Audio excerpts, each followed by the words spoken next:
Good evening, ladies and gentlemen. Welcome to a chilly evening here in St. Albans, Vermont, as the #1 BFA Comets take on the #8 seeded Kingdom Blades here in the first round of the playoffs. And I'm Morgan Stanton, joined alongside by Dave Jackson. Happy to be here. We never thought we'd be here as far as with the COVID and all the trials and tribulations of the season. We're happy to see that hockey is continuing and really and hitting their stride and get into the playoffs. Dave, why don't you set the stage for us? What are we expected to see here tonight? Right now, you've got an undefeated Comet team. They played disciplined hockey really well all season, and I think today they just want to build on that, keep it rolling into the playoffs. They've got a good young team they're facing. I'd say the Kingdom Blades are about a year away from taking their record and reversing it. They're strong, they're young, but it's a great group for the Comets to really work on what works best for them. So now the story has been all season for the Comets, get pucks down deep, start the cycle, get shots on net. Is that same game plan going into tonight that they've been doing all season? Their game plan is the same for every team they play. It's like you said, get the puck in deep, cycle the puck, defense pinching on the blue line, just maintain possession inside the zone. Now, how about on the other side for the Kingdom Blades? What do you think their game plan is coming in facing the #1 team in this playoff? Remain calm. Don't lose their focus. They know they can skate with us. They've held us for a period and a half before. Extend that into a whole game and just keep moving the puck. Now we're seeing Tanner's going to start in goal. She plays both defense and goal. What's her mindset going into this game? Keep an eye on the puck. It's coming, and it's going to be coming often. Comets put 50 shots in on Burlington Colchester, 52 shots last week. Just to keep her head in the game, maintain her position, come out, play the angles, make that net small. Well, we're excited to be here for this first round of the playoffs. BFA Comets taking on the Kingdom Blades. We're going to kick it downstairs right now for the starting lineups and the national anthem, and then we'll be set for play. Keep an eye on the Comets, people. They like to sing this.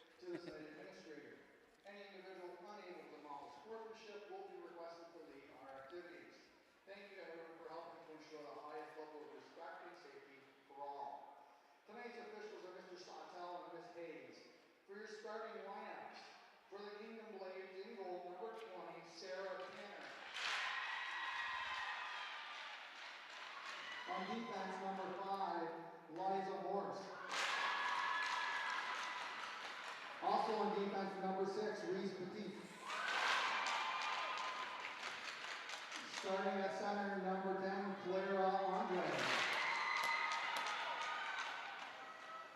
Starting at left wing, #9, Alexandra Moser. And at right wing, #8, Brooke Lynn Schweimer. And the rest of the Blades are coached by Mr. Sean Moser. Now for your BFA Comets. Starting in goal, #3, Aaron Jackson. On defense, #5, Rachel Needleman. On defense, #23, Sophie Zanet. Starting at center, #20, Bree Jarvis. At left wing, #10, Caroline Wood. And at right wing, #18, Jody Brown. And the rest of the Comets are coached by Luke Coffey. Now will you please rise and move your hats for the playing of our national anthem.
coached by Sean Mosher, bringing out their top line. Andre centering Mosher and Shonier. And Morrison Petit on defense. BFA, coached by Luke Coffey, they're coming out with their heavy hitters.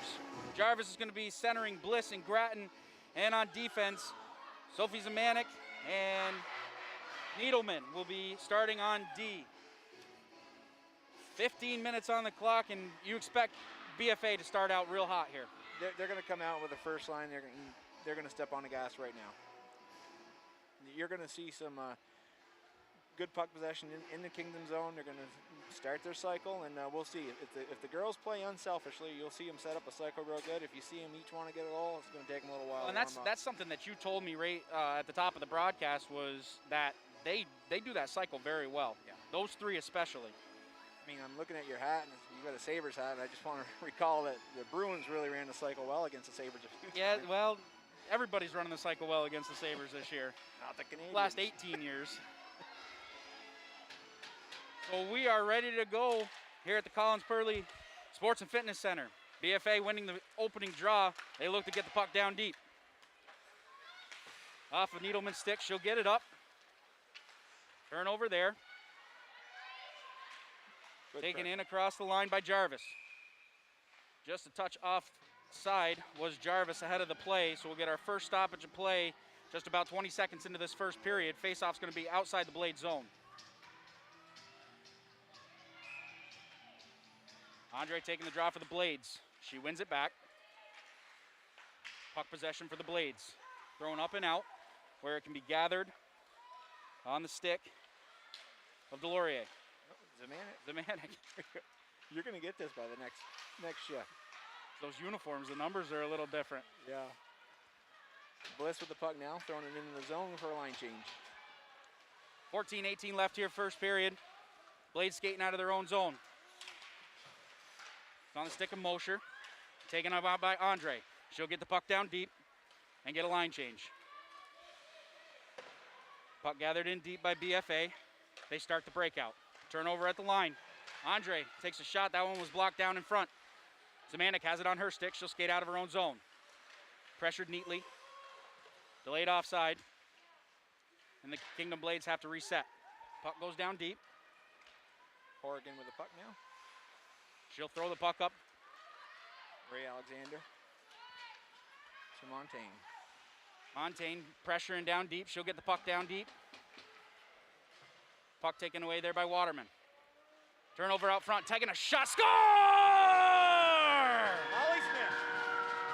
What a beautiful goal from the slot. Tanner not able to get the save on that one, and BFA's gonna go up 1-0.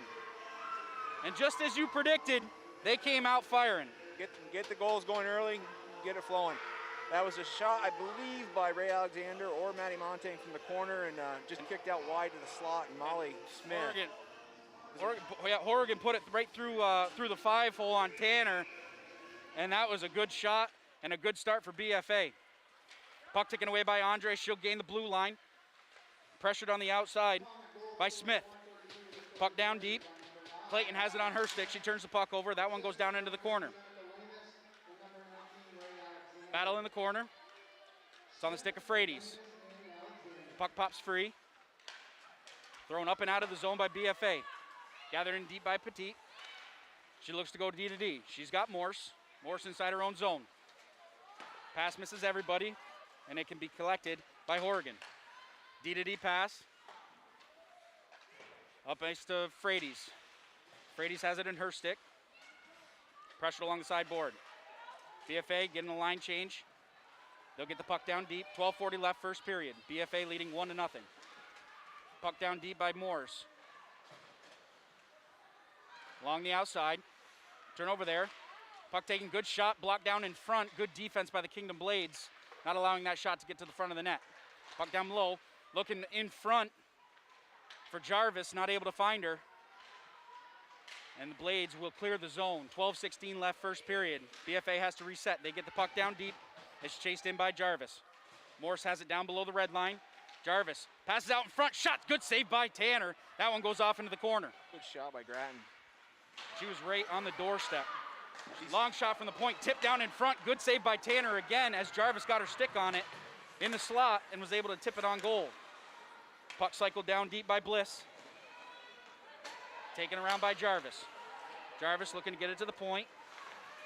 She'll start the cycle. Grattan has it down deep. She has her pocket pick. And the Blades trying to clear their own zone. Good pinch down by Needleman. That puck went off the side of the net, and the Blades will just clear it all the way down the ice for an icing. So with 11:28 left, first period, faceoff is going to go back down to the right. You're not careful with that line out there. You're going to have 5 quick shots on you. And they're taking shots from the sideboards and hoping for that rebound out in front, but I haven't seen the team crash in that quite like this all season. Needleman calls them the shark line. There's just blood in the water. There is blood in the water, and I think they're smelling it. Faceoff's going to be to the right of Tanner. BFA wins the draw back. Zemanek will get it down deep. Puck taken down. It's at the point. Smith has it on her stick. She takes a shot. That one goes wide. Puck down deep. Up back at the top. Zemanek has it on her stick. Looking to start the cycle. Blades swarming her. They'll get the puck up and out of their own net, or own zone with 11 minutes left here in the first period. Smith puts the brakes on. She's looking up ice. She's got Reed. Reed up ice to Paquette. Paquette chips it in, and she'll chase. Mosher has it behind her own net. She's pressured on the outside. BFA has the puck inside the offensive zone, and that one's going to go all the way down for an icing off the stick of Fortin. So we're going to get another stoppage play. Faceoff's going to come back down inside the Kingdom Blade zone. We got 4 minutes into the game. BFA is going into their 4th line right now, and they're gonna try to win the game by attrition. They're deep, and you had said it earlier too. Their legs. Nobody has skated with them all season. They've got the luxury that most teams wish they had. Morse throws that one around. BFA holds it inside the zone. Puck taken backhanded shot off the stick of Montaigne. That one went wide. Ray Alexander with a shot. She's going to take a shot, and Tanner blockers that one aside. Chipped up and out of the zone by Griffith, and BFA will collect. 10 minutes left here, first period, and BFA right back on the attack. Puck taken away by Lamis. She's got Montaigne. Elects to take the shot. That one, nice save by Tanner. That one goes off into the corner. Oregon not able to hold the line, and the puck goes back down into BFA territory. Line changes for both sides. Fresh legs out on the ice. Lamis takes the puck. She has it taken away there by the Blades. Andre has it on her stick, looking for a centering pass, not able to find anybody. Mosher has it on her stick. Rubbed off the puck. It's right out in front. Andre takes a shot. Good save by Jackson, staying with that one all the way, and she'll cover up for a stoppage play. 9:27 left. First period. Comets leading 1-0. She saw that shot all the way. Yeah, it got down low, looking through the screens, looking through the legs. That was really the first good opportunity that we've seen from the Blades in this one. Able to get the puck to the front of the net, just nobody there. We had a tail end of the shift for the Comets, so they had to get off, and now we get some fresh legs. Puck skated out by Clayton. She had firsting momentarily. Battle at neutral ice. Puck thrown in deep by Shea. She'll backhand that one down. Battle along the sideboards. Shea's there with Andre. Andre will kick the puck free to neutral ice. Mosher skates out with it. She's got a lane. Skates around the outside of Zemanek. Good pressure by Zemanek, keeping her down below the red line. Puck taken by Goodrow. Good defense by BFA down below the red line. Shea will throw the puck out. It's on the stick of Frady's. Grattan's out there looking for the pass. She'll have to chase. 8:35 left, first period. Puck taken out by Petit. Can't find it. BFA will start the cycle in the neutral zone. Puck taken around by Bliss. Bliss looking out in front for Jarvis, not able to find her. Andre back out on the ice for the Blades. Battle along the outside. Blades trying to clear the neutral zone. And here comes Andre, has her pocket picked, and that puck goes all the way back to Morse. Battle along the side, taken away. Good shot out in front, Grattan backhanded shot, score! You got Bliss and Jarvis working hard down the boards. Grattan sitting in front of that waiting for it. Bliss got that puck over to Grattan. Grattan on the backhand, able to sneak it inside the post. And just like that, with 7:57 left here, first period, BFA leads 2-0. And it's that top line again. They draw so much attention away from where you, like Grattan's all alone on that far side of the post because everybody's chasing that puck on the boards. And they are winning absolutely every battle in the neutral ice, and they're able to set the pass in neutral ice and get into the zone untouched. Impressive so far start for the Comets. That shot goes wide. That was off the stick of Mosher. Puck along the outside. Mosher's there. Held in by Schwarnier. Puck taken away by Andre. Forced to the outside. Battle along the corner. Puck goes out front. Jackson comes out and challenges the shot. Able to make the save, and BFA comes away. Puck taken by Duranilo. Body check there, no call. Inadvertent contact. Taken in across by Montaigne. Shot does not get through. That was off the stick of Lamus. Puck's at the point, Needleman. She'll throw it towards the front of the net. Taken away. Here comes Mosher.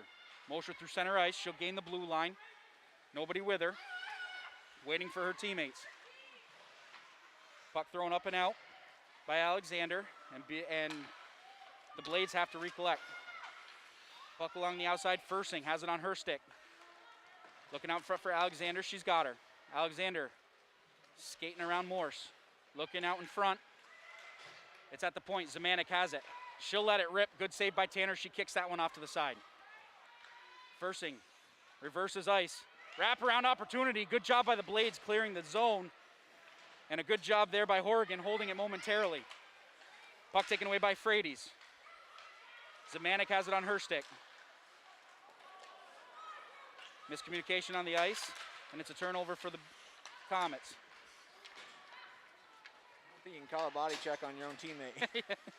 That would be a bad 2-minute penalty, wouldn't it? Oh, my goodness, yes. Jarvis chase after that one.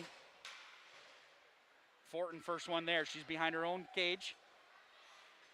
Trying to start the cycle. And here comes Jarvis. Jarvis spinning towards the center.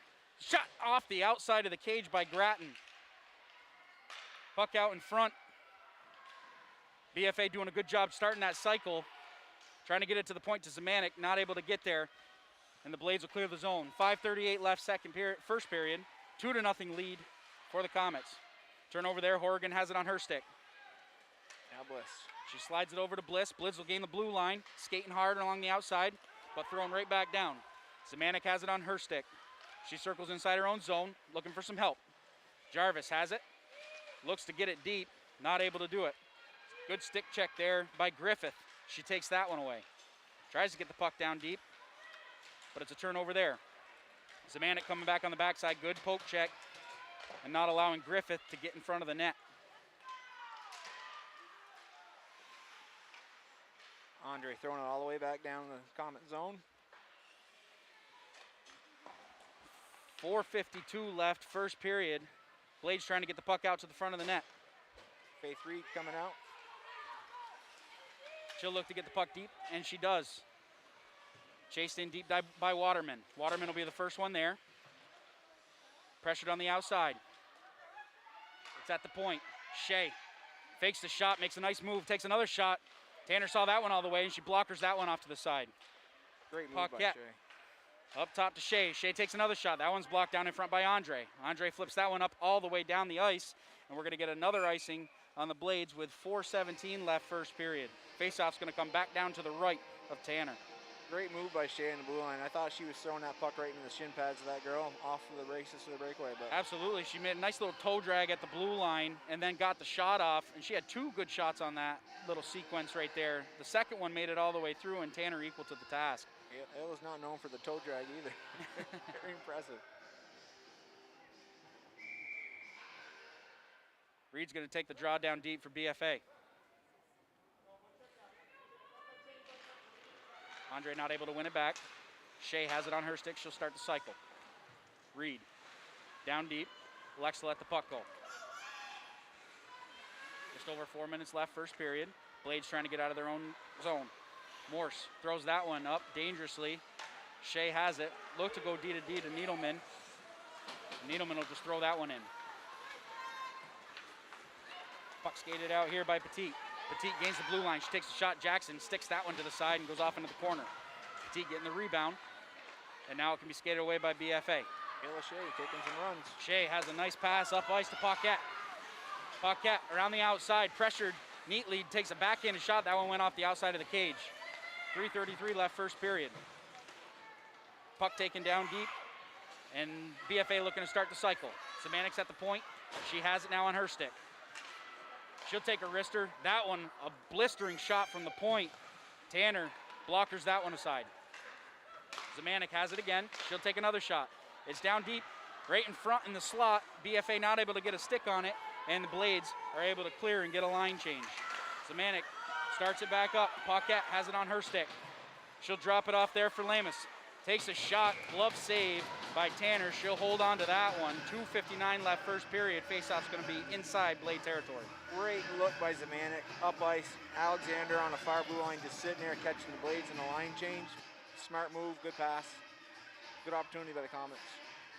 They really do a lot of D-to-D passing in the offensive zone, which is nice to see. They're not always trying to get it down and cycle below the net. They get their defense involved, get the defense moving. Every team we've been facing lately, they just clog all their players into the slot zone and just try to block shots. It's leaving our points wide open. Absolutely. And the cycle's working. The points just stay there. Girls throw the puck back, and as long as Sophie's not firing that blister in there, you go in and try to tip. Right. And that's another thing too. To your point, every defender has a good shot from the point. Yes. There's no weak shots being put on from the blue line. Low and on the ice and make something happen. Smith with Puck taken by Smith. She'll go behind her own cage. She'll put the brakes on. Looking up ice. Not able to find anybody. Turnover there. Blades have it. Shot goes to the front of the net. Zemanek has it on her stick. Long lead pass just off the stick of Alexander as she was going to be wide open on Tanner had that pass connected. Good back check by Duranolo on Alexander, tightening her up so she couldn't get clear of that puck, but good pass by Zemanek up into Alexander. And that up ice, the vision up ice is just incredible for that girl. She sees everything that's going on, skates with her head up. She sees stuff behind her, in front of her. She's just a solid player. Shot on goal, that one sticked aside by Tanner, and the Blades will throw it all the way back down for another icing. So 2:20 left here, first period. Faceoff's gonna go back inside Blade territory. Line change is coming up for both sides. Fresh legs on the ice for BFA. And that's every shift. Second period, they'll have some line change issues, but. Clayton's gonna take the draw for the Comets against Andre. Shot goes through the crease and all the way to the side. Needleman pinching in from the point. She's got it on her stick. Looking to get it out front. Good shot, pass straight out in front. And it just missed the stick of Clayton as she was on the doorstep. Fursing has it on her stick. She's pressured down deep by Moores. Moores comes away with it. She's got Mosher. Mosher skating up ice. 2-on-2 developing. She'll gain the blue line. Pressure to the outside by Horrigan. Morse throwing that one off. Not able to get there, and BFA will skate out. Coming off, Clayton has it on her stick. She'll get it down deep and go to the bench for a line change. 1:35 left first period. Petit has it on her stick, looking to skate out of her own zone. This is everybody going up ice.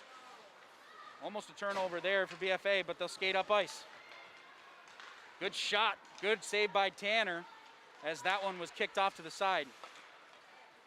Jarvis throws that one in, and the Blades will ice it one more time with just over a minute left here, first period. And that's all really the Blades have been able to do. Whenever they get the puck on their stick, they don't have a whole lot of options going through the middle of the ice. They just got to ice the puck. Molly Smith got very fortunate right there, that little spin move. She almost lost it to Andre and Mosier, and they would have been off for the races. And we got fortunate with that one. But that's a credit to not giving up on the play. Nope. She didn't allow that to happen. She took it in for a nice shot following that. Jarvis wins the draw back to Shea. Shea will take the shot. That one was blocked down. Jarvis has it on her stick. Looking for some help. Cross ice pass. Not able to hit Grattan. Grattan now has it on her stick. Cutting towards the center of the ice. Takes a shot. That one off the stick of Jarvis. She was right on the doorstep. Not able to put that one by. Jarvis trying to cut to the front of the net. Puck taken away by Petit. She'll reverse ice. Grattan is the first one there. Looking towards the center of the ice. Puck off in the corner. Bliss has it. Jarvis out front to Grattan, and that one just missed. Pinching down deep. This is Smith. Has it on her stick. BFA not able to keep it in the zone. 20 seconds left, first period. BFA will throw it all the way back down, and Rivard will have to collect. 10 seconds left in the period. Blades looking for one last rush. Good forecheck by the Comets, not allowing that to happen. And with 2 seconds left, that's going to do it for the first period of play. Great job by Bliss and Grattan to stay on the ice during our line change and keep the puck hemmed in the Kingdom Blades end. It doesn't matter how much time is on the clock. They are forechecking with some authority. Every bit of the ice, forecheck, back check, they're just moving constantly. I mean, what's your first impression of that first line? That they not only is the passing and the cycling well, but they all skate well. They are pressuring the puck relentlessly, and they don't give up for anything. There's no break. And if you ever see this line go on a penalty kill, it's even worse. I mean, the girls are just tenacious, and it's fun to watch.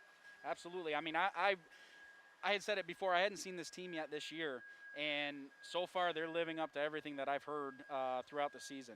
What you saw with the first period was a lot of feeling out moves. The next period, you're going to see a little bit more. Third period, the other team's legs are usually gone, and they just take over. Now, the locker room right now, are they happy with the 2-0 lead? Yes. What they're going to do, they'll touch on the things they want to see improved. And some of the a little sloppier play with the puck on near turnovers, but not turnovers because they kept working hard for the puck. Right. They'll talk about that. They'll give the girls some slices of orange and some energy stuff and just keep them positive and just come out firing again. Now, on the other side of the ice, Blades down 2-0. What do they have to do to get back in this game? Coach Mosier's probably going to talk about puck possession. We saw a lot of throwing it down, fire end, and face off back in your end. He's going to talk to the girls about maintaining that puck a little bit more. Look for the pass. They're skating well. They're open. Take a little bit more time with that puck before you throw it all the way down the ice, and maybe chip one off the glass, off the boards, let one of your players skate to it. So at the end of one period of play, the Comets are leading the Blades 2-0. We'll be back in just a few minutes here on Northwest Access TV for the second period of play. Stay with us.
We want to welcome you back here to the Collins Pearly Sports and Fitness Center.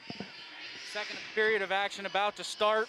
We want to take a minute and thank our sponsors, Northwestern Orthopedics, Collins Pearly Sports and Fitness Center, Corporate Outfitters, Barrett Ford, JC Image, and Handy Toyota. And just a reminder, if your business wants to be involved in any of this broadcasting this winter, call 802-782-8676. So we're ready for the second period of play. Saw two good goals thrown in by the Comets. Grattan was right on the doorstep, took a nice shot and was able to tuck it just inside of the post. Hopefully for this team, they come out firing just as they did in that first period. Yeah, it's you'll see a quick tone set right off in the first two shifts. The Comets got to build on what they've got, and they got to make sure they keep the momentum going. I got a cough, so I'm going to let Morgan do some talking. Well, we are just about ready for the second period of play. Blades hoping to come out here, get a couple more shots on goal. They had two shots to this point. They need to get a couple more going towards the net. They did a good job in the neutral ice with their stick checks. They were able to slow BFA down just a little bit going through the center of the ice. But they're obviously going to have to look for puck possession inside the offensive zone. You all right, partner? You having a hard time up here? I'm going to make it, I think so. We're all good. This is the first time I believe the Comets faced the Kingdom Blades where they've had both Reese Petit and Liza Morris, and they make a difference on that blue line. Absolutely. Both of them, we saw them taking the puck into the offensive zone and looking to start the offense. They've got a big presence out there. Puck cycled around. Bliss has it on her stick. Sorry, that's Grattan. Grattan leaves it there for Zmanek. Zmanek looking out in front for Bliss, not able to find her. Puck taken by Jarvis. She'll throw it down deep. Morse has it on her stick. She'll reverse ice. Looking for Petit on the outside, not able to find her. Needleman pinching down. She'll save it inside for BFA. Jarvis down low. Has it on her stick. Looking for some help. Jarvis right in slot. Grattan has it on her stick now, looking out in front. Not able to get the pass, and the Blades are able to skate out. Just off the heel of Bliss's stick. Just missed that pass. Needleman has to chase inside her own zone. Grattan has it along the sideboards. She'll flip it up and out. 2-on-1 developing. Bliss has it on her stick. She's got Jarvis. Jarvis back to Bliss. Backhanded shot. Blocker to side. Grattan had another whack at it, and that one hopped just above her stick. And here comes Petit. She makes a move at center ice. Morse has it on her stick. Good back check by Grattan, not allowing that pass to go to Petit. Zmanek has it on her stick, looking to start the offense. Long lead pass, just ahead of Grattan and all the way down for an icing. Boy, Grattan gave it everything she had, put the Jets on, but not able to get there. The look she gave back to Sophie Zmanek, and Sophie's coming up. Sophie's looking at Jody for the lead pass. The Kingdom had a player on her blocking that pass. Jody turns her head, looks at the boards. Sophie immediately threw it off the boards. Just great communication. Absolutely. They know where the other one is going, and they are able to, if that pass had connected, or if Grattan had been able to get in, Jarvis was coming right behind on the backside, and she was going to be wide open in the slot. And I'm sure Bliss would have been 2 steps behind Jarvis. Smith has it behind the net. She'll get the puck up. Taken away there by Waterman. She'll throw that one back down. Smith, cross-ice pass, looking for Montaigne. Montaigne had it for a second. Now it's Lamus. Puck skated away. Now it's taken by the Blades. Dumped down deep. Battle ensues in the corner. Smith battling there. Fortin had a whack at it. Kept in momentarily by Waterman, but BFA able to get it out of the zone. 2 minutes gone here, first period. Right at the blue line. Turnover there. Montaigne has it on her stick. Looking for Alexander. Has that one taken away from her. Here comes Andre. She's tripped up. And we're going to get our first penalty of the game here as Andre was skating up ice and she was tripped up by Horrigan. So Horrigan's going to go to the box, 2 minutes for tripping. And we're going to get to see this first opportunity on the power play for the Blades and also the first opportunity for the penalty kill for the Comets.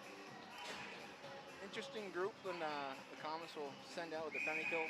This will be a precursor to what's coming. You're going to see some speed coming in after this group.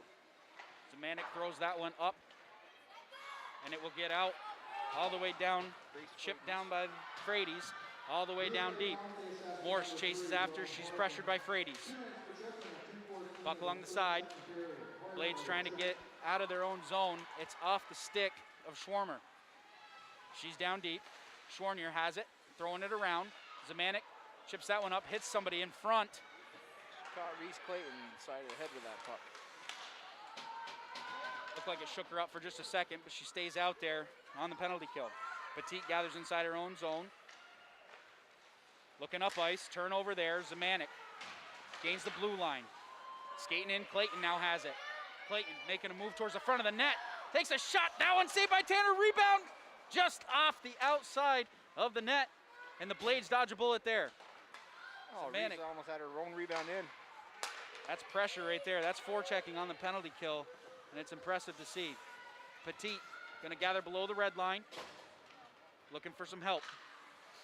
Drops it off there. Puck along the outside. Andre now has it. She'll get it down deep. 43 seconds left on the penalty. Skated out by Smith.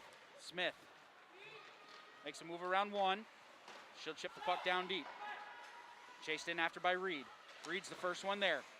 Makes a move around Morse. Reed still has it on her stick. Good job on the penalty kill. She's got Smith at the point. Elects to give it to her. Smith takes a shot, blocked down in front, and cleared. 11 minutes left here, second period. 15 seconds left on the penalty. Morse throws that one up and around.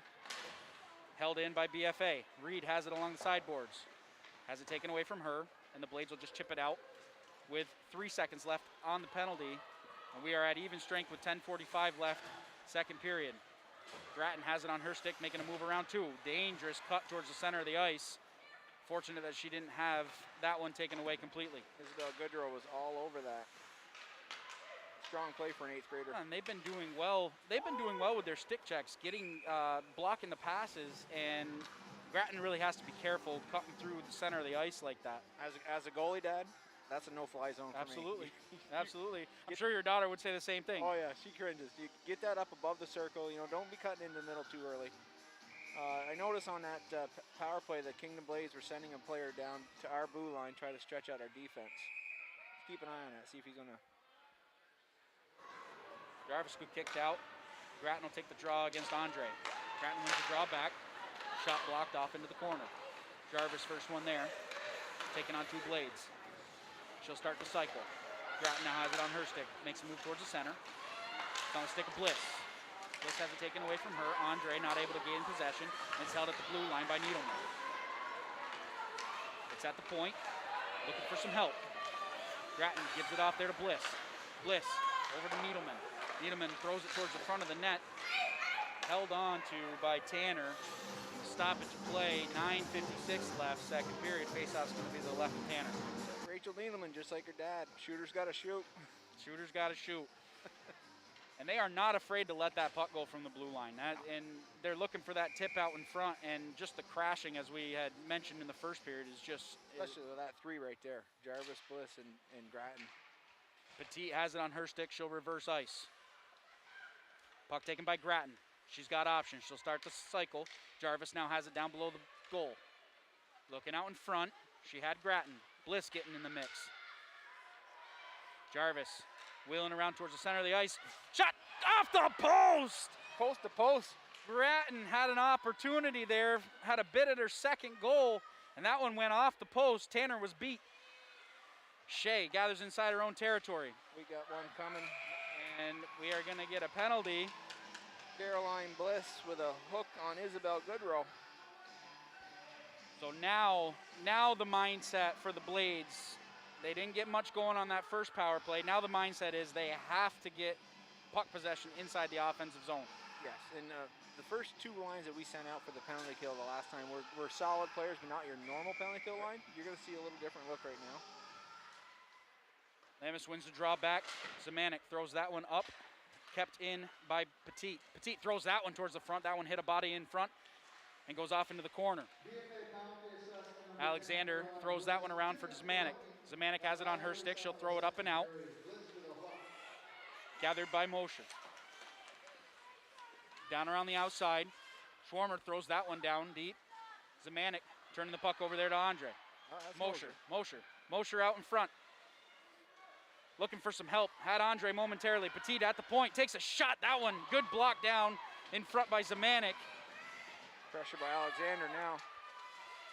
Alexander's going to be the first one there. Pressured in deep by Morse. Alexander still has it on her stick. She gets it down deep to Lamus.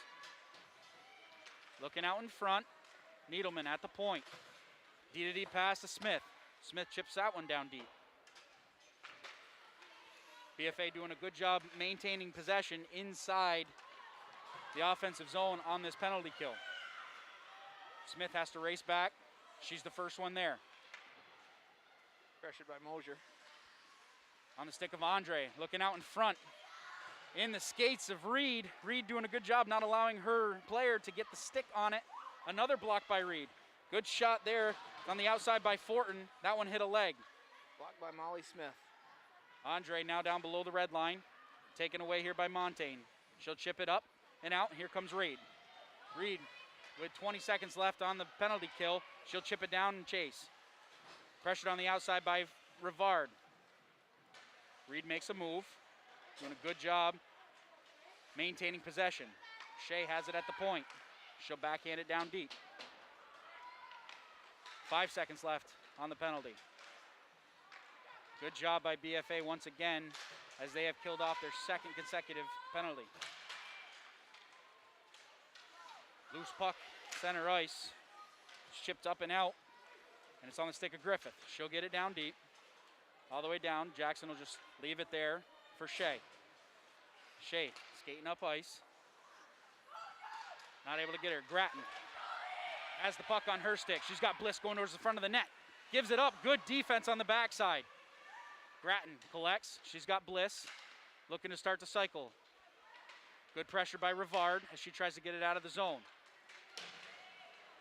We got another penalty coming up to BFA. I think they're going to give this one to Bree Jarvis. Yep, Jarvis is going to go, looks like 2 minutes for body checking or roughing. Look, she was trying to pinch the girl off on the corner there with the puck, and she just got a little aggressive, got on the stick more. I'm okay with that penalty. That's not an egregious, bad penalty to take. It's just unfortunate. Playing hockey. It's a hustle play. Yeah, playing hockey, working hard. Grattan's going to take the draw against Andre. This is not going to look like a penalty kill, I can tell you right now. Yeah, well, none of them really have, to be honest. Well, now you've got Bliss and Grattan out here on the front. Puck over to Morse. Morse inside her own territory. She'll start to skate up ice. Over to Petit. Petit has it on her stick, looking towards the front of the net, not able to find anybody. Thrown towards the front of the net, and that one skated dangerously through the center, but no harm done. Grattan bumping her girl down on the boards, taken up top. Here's Morse. Morse has it. She takes a shot. Good tip out in front. That was off the stick of Schwerner. Puck at the point. Thrown down deep by Petit. Zemanik's the first one there. 5:53 left, first period. Zemanek cuts towards the front of the net, trying to chip it up. Oh, and she's got her all the way in. Here comes Grattan. Takes a shot. Good save. 2 good saves there by Tanner. As the follow-up by Bliss off the initial stop. You cannot ask any more from Sarah Tanner on that. Absolutely not. And boy, that'll give her some confidence going forward. Oh, her pads just grew 3 inches. She's huge in that net right now. Smith trying to get out of her own zone. Chips the puck up. It's trapped off by Waterman and thrown right back in. 35 seconds left on the Blade power play. BFA throws that one all the way back down. 5:10 left, second period. Good pressure once again, down deep by BFA. Puck along the outside. Needleman dropping low, out of position a little. She's in there with the forecheck. You said that they weren't gonna, this power play or penalty kill wasn't gonna look like a penalty kill. No, they're gonna keep putting the pressure on. Very impressed with the Kingdom Blades on this shift, though. They got some bodies in front of the net. Has some good redirections. Good shots from the point. You can't ask for much more. No. Puck skated in by Clayton. She still has it on her stick. Pressured from behind. Good back check on the backside, coming from Griffith. Blades throw it up and out. It's skated out. And here comes a opportunity for Fortin. That one's snuffed out real quick, and it's taken by Frades. She has it on her stick. Good stick check once again by Andre in neutral ice, not allowing BFA to skate free. Morse has it on her stick. Turnover here. Opportunity shot, score! Monica Fursing stealing the puck on the blue line and finishing it. What a wrist shot by Fursing, beating Tanner on the glove side. You know, hats off to Tanner, because what she's done so far in this period has been nothing but impressive. Those and that one's not on her. That goal isn't on her. But credit to Fursing picking that pass off, reading the pass, and then taking it in herself. You can't get soft, 3 feet either side of your own blue line. You got to get that puck out. And Fursing was just right there. Great opportunity. Jumped all over that. So Fursing's going to put the third on the board for the Comets. That's going to go down as an even strength goal as the penalty had expired. Blades coming out with a lot of speed here, trying to get back in this game. Zemanek around the outside of the cage. Blades looking to maintain possession. Shea has it behind her own net. She'll throw it up and out. Good pass here. Alexander cuts towards the center of the ice. She was knocked down on the play, and Andre's going to skate up ice. Ran out of real estate. Good save by Jackson. She elects to keep it in play. Andre still has it. Thrown out in front. Kept in by Petit. Petit throws that one off the leg of Montaigne. Puck's down deep with Mosher. Nice pass off the boards by her, Lizzie. She's trying to make moves down low, but here comes Alexander. Alexander's going to have an opportunity. Backhand shot. Good save by Tanner. She doesn't know where the puck is, and a good job by her defenders to clear the front of the net. Tanner tracked that puck well. She is moving well. Mosher has it on her stick. She throws it around the outside of the cage. Good pressure on the outside by Zemanek. Turnover here. Held in at the blue line by Rivard. She'll throw it down deep, and Shea will have to collect inside her own zone. Zemanek has it on her stick, looking to start the offense. She's got Reed cutting towards the front. Zemanek elects to take it herself. She gains the blue line, and she drives down deep.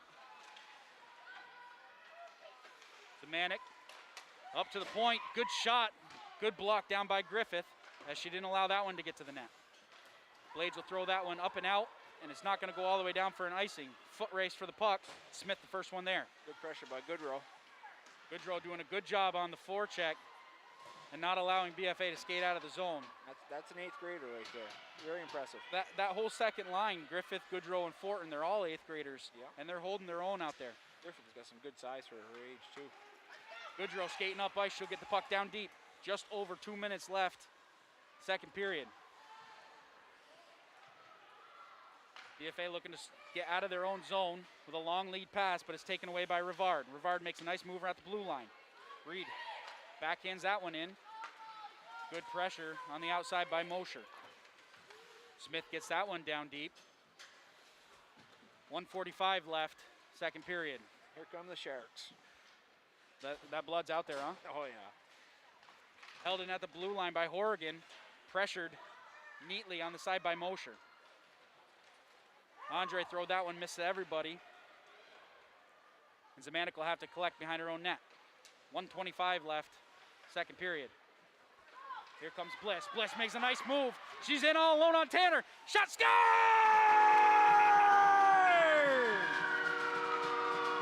She made a nice move at the red line here to beat her defender, and she was off to the races. She threw a jab step on Sarah Tanner to get Sarah to start moving to her left, and then threw the puck right glove side, or blocker side, excuse me. I've seen Bliss with that jab step several times this year. That's the first time she's gone left with it. She lifted that right skate, yeah. And that's what got Tanner moving to the left, and she's able to tuck it in just inside the post on the blocker side, and that's 4-0 with 1:17 left, second period. Way ahead of her dad. Her dad could never lift his skates off the ice. Great goal. Is he here or is he watching? Oh, he's home watching. Okay. Hi, Brian. I'll let you take the text on that one. 2 state championships to his credit. I can't give him too much. Blood still in the water here as BFA mounting the pressure with just over a minute left. Puck cycled around, taken by Morse. Morse loses an edge there, turns the puck over to Fursing. Fursing down low. looking out in front. She had Clayton. Clayton has it on her stick. She's looking.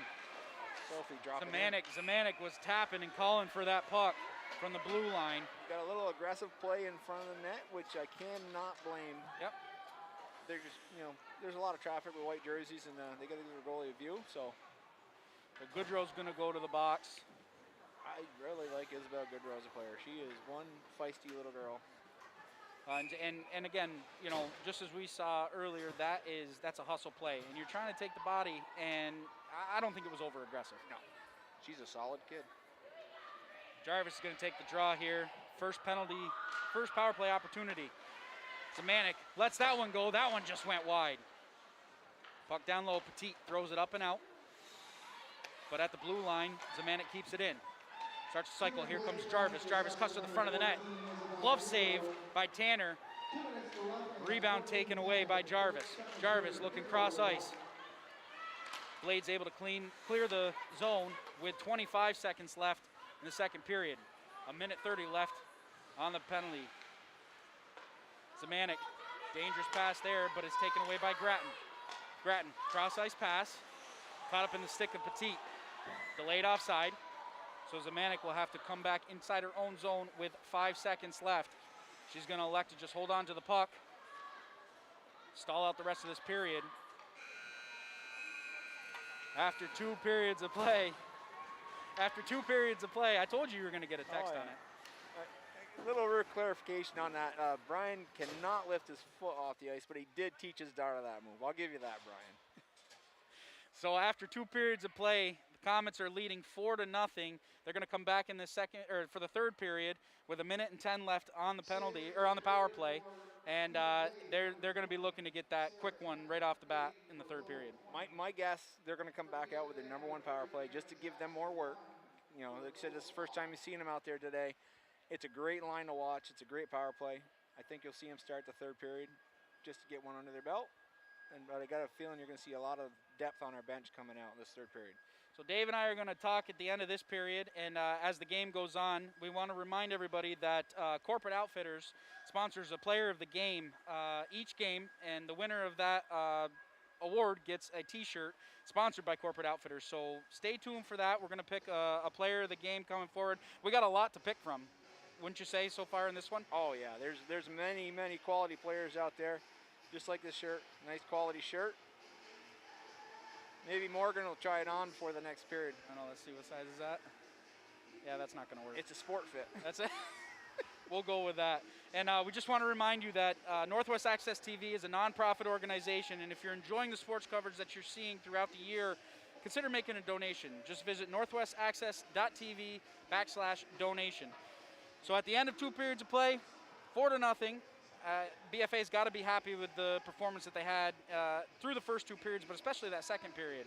There wasn't a whole lot of puck possession for the Blades. No, they're taking care of the puck. I mean, they should be 2 more, maybe 3 more goals on here, but Sarah Tanner just stood on her head that period. Stopping those 2 opportunities. Bliss came back after the initial stop was made. Bliss was right in the slot, and another big pad save. Yeah, this could be very easily a 6-7-0 game. On a takeaway from that, I haven't seen the Kingdom Blades let up. They're still skating hard. They're still working. They're still trying. Oh, it's the playoffs. You can't give up. No, there's no quit. Coach Mosier's doing a great job with those girls, and they're playing well. They're playing against a very good team, a 19-0 group of girls that are just playing amazing hockey this year. So we'll be back in just a few minutes for the third period of action. Once again, Comets leading 4-0. We'll be back.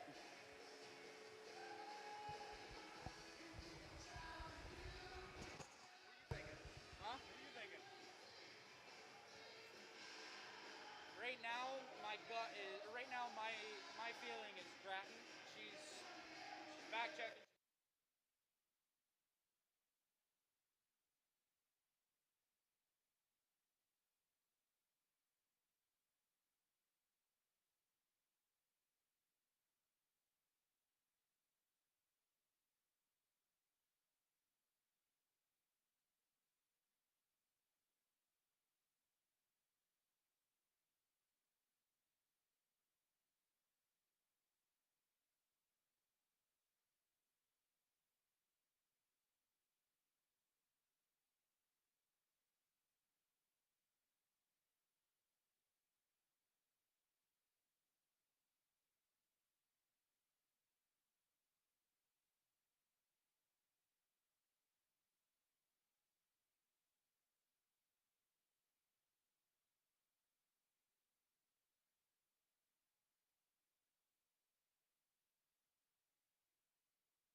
So third period of action coming up here from the Collins Pearly Sports and Fitness Center.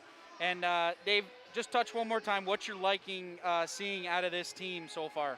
Patience. The girls are staying, they're not chasing around. I mean, they look like they're chasing, they're so fast, but they're staying within themselves, keeping the play moving, keeping possession of the puck, and keeping the pressure on the Kingdom Blades. Well, the 4-0 lead here, is there something that you work towards, you start working on things that maybe you're a little weaker in at this stage of the game, or is their foot still on the gas and they're just going to win this game? Yes and yes. Yes and yes. Right now what they're going to work on is getting more experience on a fourth line, third line, getting them some more ice time. And the start of this period is, so we got a minute 10 left on a power play. We want to see our number one power play out there and try to get a goal, keep that flow going. But give the players with the least amount of ice experience some more experience, because you got 2 big games coming. Yep, and that depth really could be key moving forward. Actually, it couldn't be key. It will be key moving forward, keeping those fresh legs out on the ice. They win games by basically the war of attrition. They still have legs, the other team doesn't. Just keep pounding away. And they are coming out with our number 1 line here for the power play. So Jarvis, Bliss, and Grattan are going to be on the ice here to start the third period. Minute 10 left on the penalty to Goodrow. Doing a little maintenance on the net down there. Boy, the refs are getting in on it all, huh? You know, they just got to get their time on camera. I mean, this guy down there, is it Sawcheck? I mean, that's an NHL ref name. Yeah. You know, when you see the back of that jersey when he skates by, it just screams NHL. Yeah, absolutely. Well, maybe he'll be called up soon. We don't know, right? Well, he could be just doing a little warm-up for a Montreal game today. This is very true. Hats off to Sarah Tanner down there in net for the Blades. She's really, doing a remarkable job against these Comets. Yeah, those 4 goals aren't on her. No. And you've seen these girls, and they're just tenacious. They go to the net. If one person's there, there's one right behind her and another one behind her, and they're just always fighting hard. And Sarah's doing a great job keeping them 4 goals out. So here we go, the last 15 minutes of this game. See if the Blades can kill off this minute 10 power play. So far, they've killed off 10 seconds of it, and Smith will be the first one back, gathering in, trying to get BFA going in the right direction. Looking up ice. She's got Jarvis. Jarvis cuts to the center of the ice. She'll gain the blue line. Pressured on the outside. Jarvis still has it. She's looking out in front for Bliss. Up top to Smith. Smith takes a wrist shot. Good block by Andre. It's in her pad. She just wanted to hold on to it. She could have skated all the way down the ice and just put it in the net herself if she wanted to. She got to be a little more nonchalant with that. Yeah. Kind of look the other way and then just take off. Gamesmanship, right? The face-off is going to go inside Blade territory. One of the officials got hit with a sticker. So as she gets tended to, 14:31 left, third period. Hopefully she's all right. Like a little cut on her lip. Yeah, I think she caught a high stick going through the center of the ice, getting to that whistle. She's tough though. She'll be back out. I have no doubt. Well, she's got Andy Doherty down there taking. He's head of the officials there. He's taking charge of this. He'll probably go get some fish line and throw a couple stitches in that lip. Yep, get her right back out, right? That's old school.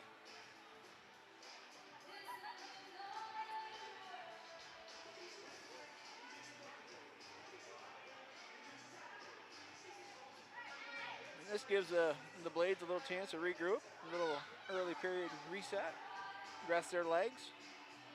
42 seconds. So far, they have not allowed the Comets to really set up inside their zone.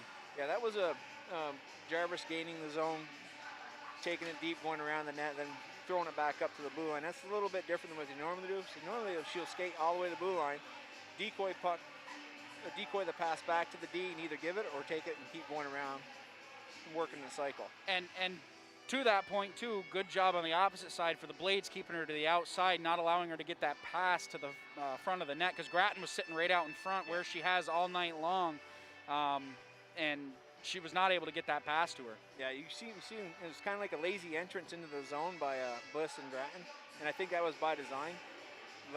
Let Jarvis go in, pull everybody deep, let the Jarvis and Bliss, or Grattan and Bliss come in and just pick an open area and wait. It's that patience that you were talking about too.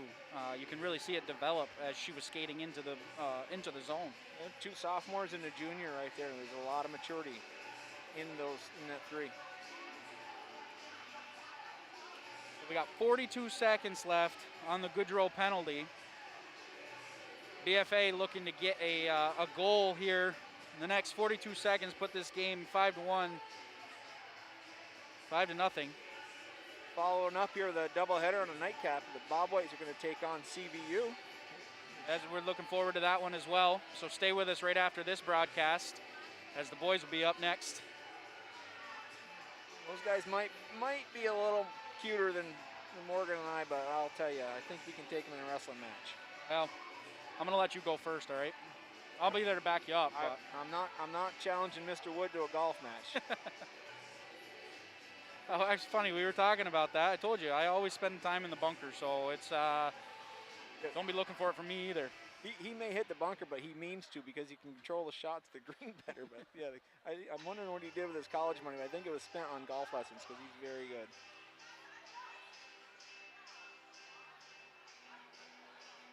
We're still getting some attendance to that official. And as you said, you know, the Blades kind of able to regroup, the whole team out on the ice right now, able to talk over some things and hopefully get things going in the right direction. Look at their body. I mean, they all look composed. There's no bowed heads or drooped shoulders. Those girls are still ready to play I haven't hockey. seen one sign of frustration on any 4 of those goals that was scored on them. No frustration at all. They're resetting, go to the, let's do the face-off, let's play again. Next play. Yeah. Next play. And that's, hats off to their coaching staff. I mean, you got a group of girls from 5 different towns. St. Johnsbury, Lyndonville, Newport, Orleans, Danville. I mean, Danville's not known for their hockey. That's a big basketball and softball town. But, it's great to keep these girls all together. And if they can keep them rolling in the next few years, you're going to see like I said, their record's going to reverse in the next year or 2. They definitely will be a team to watch, especially with those 3 8th graders, Griffith, Goodrow, and Fortin. Can't say enough about those girls. They've skated well, and they've been looking for each other in those poke checks through the center of the ice. Yeah. They're playing good defense. Active sticks. Active sticks are going to win a lot of games, and they're hustling. They're in every play. They're not giving up. They're back checking, forechecking. Sean Mosher has done a fantastic job with those girls to this point, and yeah, his daughter Lexi too. She's listed as a sophomore in the program, and I think she skipped a year in school. She's actually a freshman in age, and she's a smooth skater too. She's up there playing with Clara Andre, and staying with her. She needs a little more size, and I think she'll be able to maintain her position in the zone right now. They get bounced off the puck a little bit. Size and nothing replaces experience. You get these experiences where you play against teams like the Comets, and you learn that humility. But along that comes with the experience, and I think she's going to be a fantastic player going forward and somebody to watch out for. Well, you just go right down their roster. I got to take a look at Sarah Tanner. She's just a sophomore. And she's already made some huge saves, keep them in this game today. That's what we like to see. The officials coming right back out. Toughness. Put a Band-Aid on it and let's go. The only way it gets any tougher, she spits that tooth out and throws it up to us. Souvenir, right? That's right. I might even frame it for her if she wants it. Sawtell and Hayes. Miss Hayes took the puck to the face, or stick to the face, and she's ready to go. Jarvis wins the draw back. Grattan right off the draw throws that one. That went off the stick in front. Tanner able to glove that one down. So we'll reset, do it again.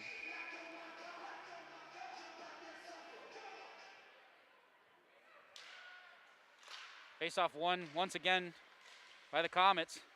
Taken down deep. Little hook there. We're going to get a call coming up. So BFA looking to possess the puck. Up top to Smith. Not able to hit her in the stick. And Zemanek has to chase back. 20 seconds left in the first penalty. Right now, Comets skating up with Grattan. Grattan gains the red line, she'll gain the blue line. Skating around the outside of Petit. Looking out in front. Had Bliss for a second, had Good shot back on the backside. Jarvis trying to get her stick on it, so the Blades will touch up.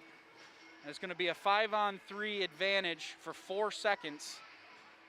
So I'm seeing right now today, they've changed up their power play cycle. They're making some earlier aggression. They're not wearing people down with the cycle. They're going right at it. That was a nice pass. Two face-off wins by Jarvis, getting it right to Grattan, and Grattan wasn't afraid to take the shot.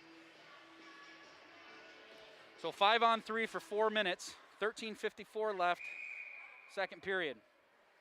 Clayton's going to take the draw down deep. Solid face-off with Reese. Reese Halls wins. And she does win it back. Oregon at the point. She'll take a shot. That one hit a leg in front. On the outside, looking for Needleman out top. Needleman not able to get it, and it's thrown all the way down by Andre. Oh, good draw. Good draw. She's out of the box. Fresh legs. Oregon throwing a dangerous pass out front. Jackson able to stay with it. Puck thrown up and out. Taken by Rivard. D-to-D pass. Chipped up and out. But it's not able to be taken by Clayton. Blades trying to get in on the offense while on the penalty kill.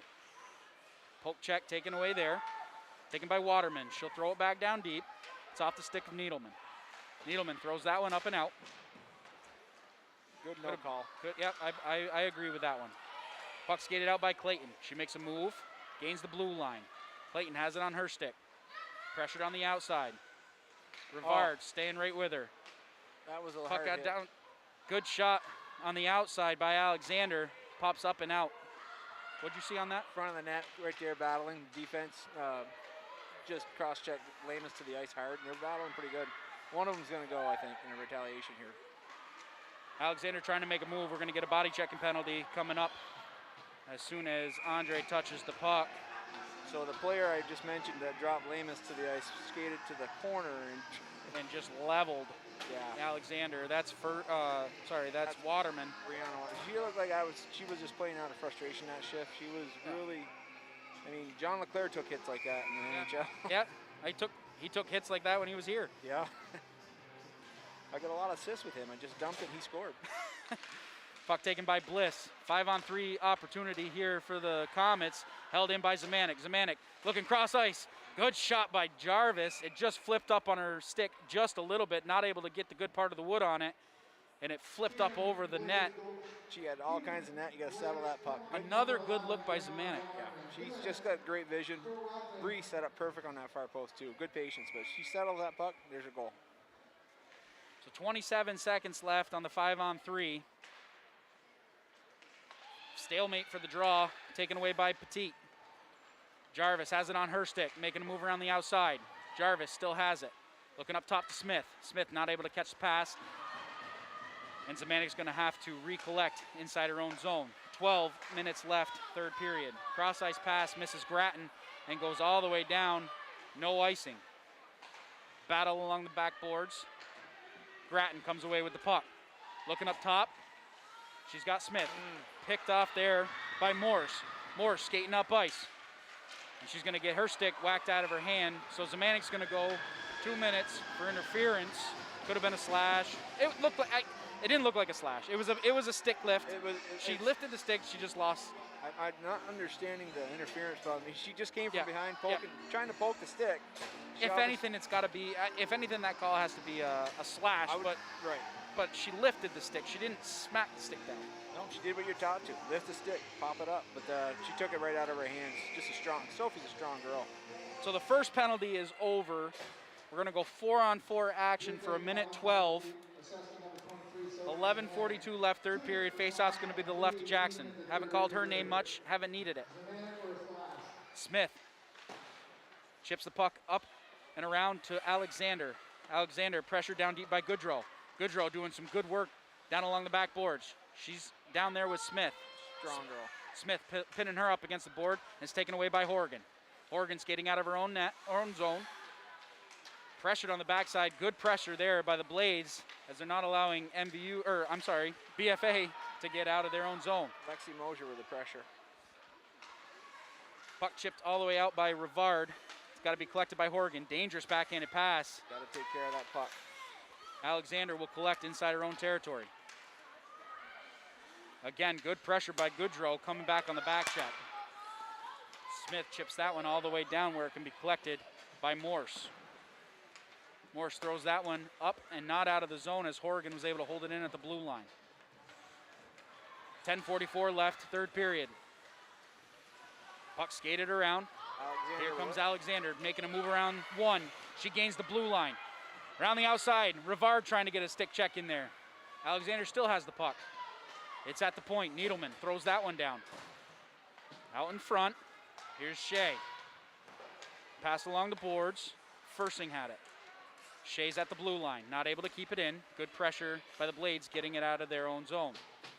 10:15 left, third period. 30 seconds left on the Zemanek penalty. Blades trying to get out of their own zone. Needleman throws that one towards the front. Tanner able to get the pad down and make the save. Blades throw it up and out. All the way down for an icing. So with 9:57 left, third period, and 15 seconds left on the Zemanek penalty, faceoff's going to come back down to the left of Tanner. A little frustration going on by the Blades right now. They've had their head pretty well kept for the most of the game. They're play like that on a power play, you don't ice it. Yeah. Goodrow wins the draw back. Petit has it on her stick. All the way around to Fortin. Fortin pressured in by Shea. She was knocked down to the ice, and the Blades just chip it up and out. Needleman will chase back with 9:40 left, third period. Needleman around the outside of the cage. Fursing had it go off her stick. Goodrow throws it back down in. Battle along the corner. Good battle at neutral ice. Montaigne trying to get the puck out, but it's poked away from her, and Shea has to reset. Brady's throwing it down. Frades throws it into the zone where it's taken around the outside by Waterman. She'll reverse ice. That one went off a skate. And Reed able to collect. Has it taken away by Griffith, and Griffith just tries to go to dump it down into the zone, not able to do it. 9 minutes left, third period. Petit throws it around, turns the puck over there. It's at the point. Smith lets that one rip, but it's blocked down in front. Possible 3-on-2 developing here for the Blades. Puck skated up by Schwarmer. Schwarnier. I've had problems with that all night. Puck at the point taken by Morse. That shot was blocked down and is taken away by Reed. Petit throws that one up where it can be collected.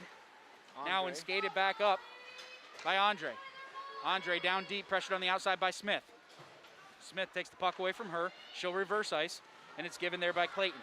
Clayton leaves it off for Fursing. Fursing, cross ice pass to Gratton. Gratton cutting through the center of the ice. She gains the blue line, cutting down towards the goal, tried to drag it towards the front of the net, but good defense on the backside by Petit. Good job by Petit running her out of room. Waving it off. Tipped puck, icing waved off, so Zemanek gonna have to collect behind her own net. Pressured in deep by Fortin. She makes a nice move, and she cuts up ice. She has it on her stick, around the outside of Goodrow. Zemanek takes a shot, that one whistles just wide. Not able to be held in at the point. And here comes Griffith. She takes a long shot, knocked down and covered up by Jackson. And that's the first shot on goal this period for the Blades with 7:42 left, third period. Faceoff's gonna go to the right of Jackson. Goodrow is right there on the crease waiting for that loose puck. Good job by Aaron to cover. Rivard takes a shot. That one stick to side by Jackson. Battle below the line. Zemanek has it on her stick. Looking to get it up, almost a nice move there, but here comes Bliss. Bliss just has that one out of her reach, and Rivard will collect for the Blades. Good back check by Bliss, trying to take the puck away. Thrown all the way back down, Jackson will just stick that one to the side for Zemanek with 7:10 left, third period. Gratton has that one go underneath her stick and goes off into the corner. Gratton, first one there. Good hustle play there. Looking out in front for Jarvis. Gratton's down below the red line. Flipped up and out, but held in by the Comets. Long lead pass across ice, looking for Schwarnier. Comets have to do a little cleanup inside their defensive zone with 6:40 left, third period. Pass out front, not able to be connected with anybody, and here comes Grattan. Grattan makes a move around one. To the outside, takes a shot. That one whistled wide. A good shot, not a bad shot from the right hash. No. Puck taken on the stick of Andre. She takes a shot. Jackson traps that one in the gut. And she'll hold on. It was a great move by Jackson with a chip out of the corner. She got her stick on the puck. It's going to an open Kingdom player in the slot. The Comets are getting a little sloppy right now. A little bit. A little complacent almost, it seems like. Yeah, they got to regroup, tighten up here. Goodrow's going to take the draw against Storms. Puck thrown up and out. Paquette backhanded that one down. Foot race for the puck. Icing on the Comets, so the faceoff's going to come back down inside Comet territory with 6:07 left. Almost seems like the ice is starting to tilt a little bit. A little bit. And Kingdom Blades are not giving up. They're going to get one here. They're going to work their tail off. There's a good minute and 30 seconds of sustained pressure down here, and really, you like to see it. You know, in a game like this, you like to see that hustle at the end of the game. Right. There's battle along the sideboards. Shea comes out with the puck, looking around. Fortin trying to throw that one out in front. Nobody's there. Puck skated out by Paquette. Backhanded. She was looking for Kuchar, not able to find her. Good defense at the blue line by the Blades. Morris throws that one up. Now it's taken by Storms. Kuchar has it on her stick, and Storms was just ahead of the play enough. The puck got redirected, came back out of the blue line, and Kate just couldn't pull herself back over. You hear the excitement from the bench down below when Liz Kuchar's on the ice and that puck touches her stick. They want Liz to get a goal. Liz is a big part of this team. She's been hurt or sick for most of the year, so it's good to see her out there. See her out there, absolutely. Good pressure by Mosier. She's been doing a really good job all game of getting in on the forecheck and not allowing, really disrupting the Comets going through the center of the ice. Yeah, Lexi's got it looks like she's got a long stick, you know? Yeah, absolutely. Petit throws that one up and around. It's held in at the line momentarily by Horrigan. Thrown up and out. Horrigan has it on her stick. Looking for some help. She'll get it down deep. It's off the stick of Morse. She's in the corner. 5 minutes left, third period. Andre now has it on her stick. She skates up ice. She gains the blue line. She's got Schwarnier in front. Good defense on the backside. Puck taken away there by Lamus. She gives her a little bump and knocks her to the ice. Mosher battling down deep. Hard battle. Puck out in front. Schwarnier had a whack at it. And the Comets are going to get a penalty here. Molly Smith, possibly? I think it's going to be Lamus. She's going, oh no, it is Smith. 2 minutes for high sticking, looks like. That was a long battle between Smith and Mosier in the corner, both number 9s, both fighting hard. So Smith's going to go 2 minutes. That's hockey, folks. For high sticking, 4:33 left, and the Blades really want to put one in the back of the net here. Andre's on the draw here for the Blades, and she's just had a tremendous game for herself. Clayton wins the draw back to Shea. Shea skating around the outside of her cage. She tries to dump that one up. Dangerous clearing attempt. That was out. It was out, no whistle. Andre now in the corner. Puck taken away by Zemanek. Zemanek makes a move out in front. She still has it on her stick. Zemanek gains the blue line. She's got Clayton to her right. Zemanek takes the shot. Good save by Tanner once again as she got the blocker on it. She feels that shot. Sophie's got a hard shot. Andre cutting towards the center of the ice. She gains the blue line. She'll get a shot down on Jackson, who just sticks it aside. Good shot on the backside by Andre as she never let go, never gave up on that play and tried to stuff it in the short side. Comets will clear with 1:10 left on the penalty and 3 minutes and 40 seconds left here in the third period. That was a sneaky wraparound attempt by Andre. It was. Outside, Goodrow got it out front. Good shot on the play by Griffith. She took a shot there from Shea, knocked down to the ice, but she still got the shot off. Hale was lucky not to have a 2-minute break here on that one. She Ariel's just a big girl. She's tall, and when she makes contact, she's usually up high on people. There was nothing egregious about it. She just kind of got in her way, but that's exactly what happens with hockey players who are taller than other hockey players. They tend to get that call just because they're bigger. If their arm separates at all, you'll see the call. Oregon dumps that one up, not out. Puck right in the middle. Griffith had a whack at it, and here comes an odd man brush. Andre takes a slap shot. Good save by Tanner. That was Bliss with a Bliss. Bliss with a big blast. She let that one go from the slot, and sure. Tanner was equal to that one. She had a full break. I'm not sure why she didn't fit. She's got a huge I think she wanted to wind up and take that one. That's probably her dad told her he needed a slapper. Mosher down deep, gets it to Griffith, looking out in front. Slapper from the point, hits a leg. He goes off into the corner. Horrigan now has it. Look out. Mosher had it on her stick. Needleman now collects inside her own zone with 2:45 left, third period. She'll dump the puck down deep. Good forecheck by Jarvis as she's trying to get the puck down there. Smith out of the box now. We're back at even strength with 2:30 left, third period. Pinching down deep. Miscommunication by the Blades. Puck out in front. Jarvis has it on her stick. Looking out in front, not able to get there. Needleman at the point, takes a shot. That one went off a stick and bounces off into the corner. Petit, first one there. Petit makes a nice move with 2:05 left, third period. Reed had it, pressured. She had it underneath her body and dragged it in offside. Or Jarvis could tag up, so.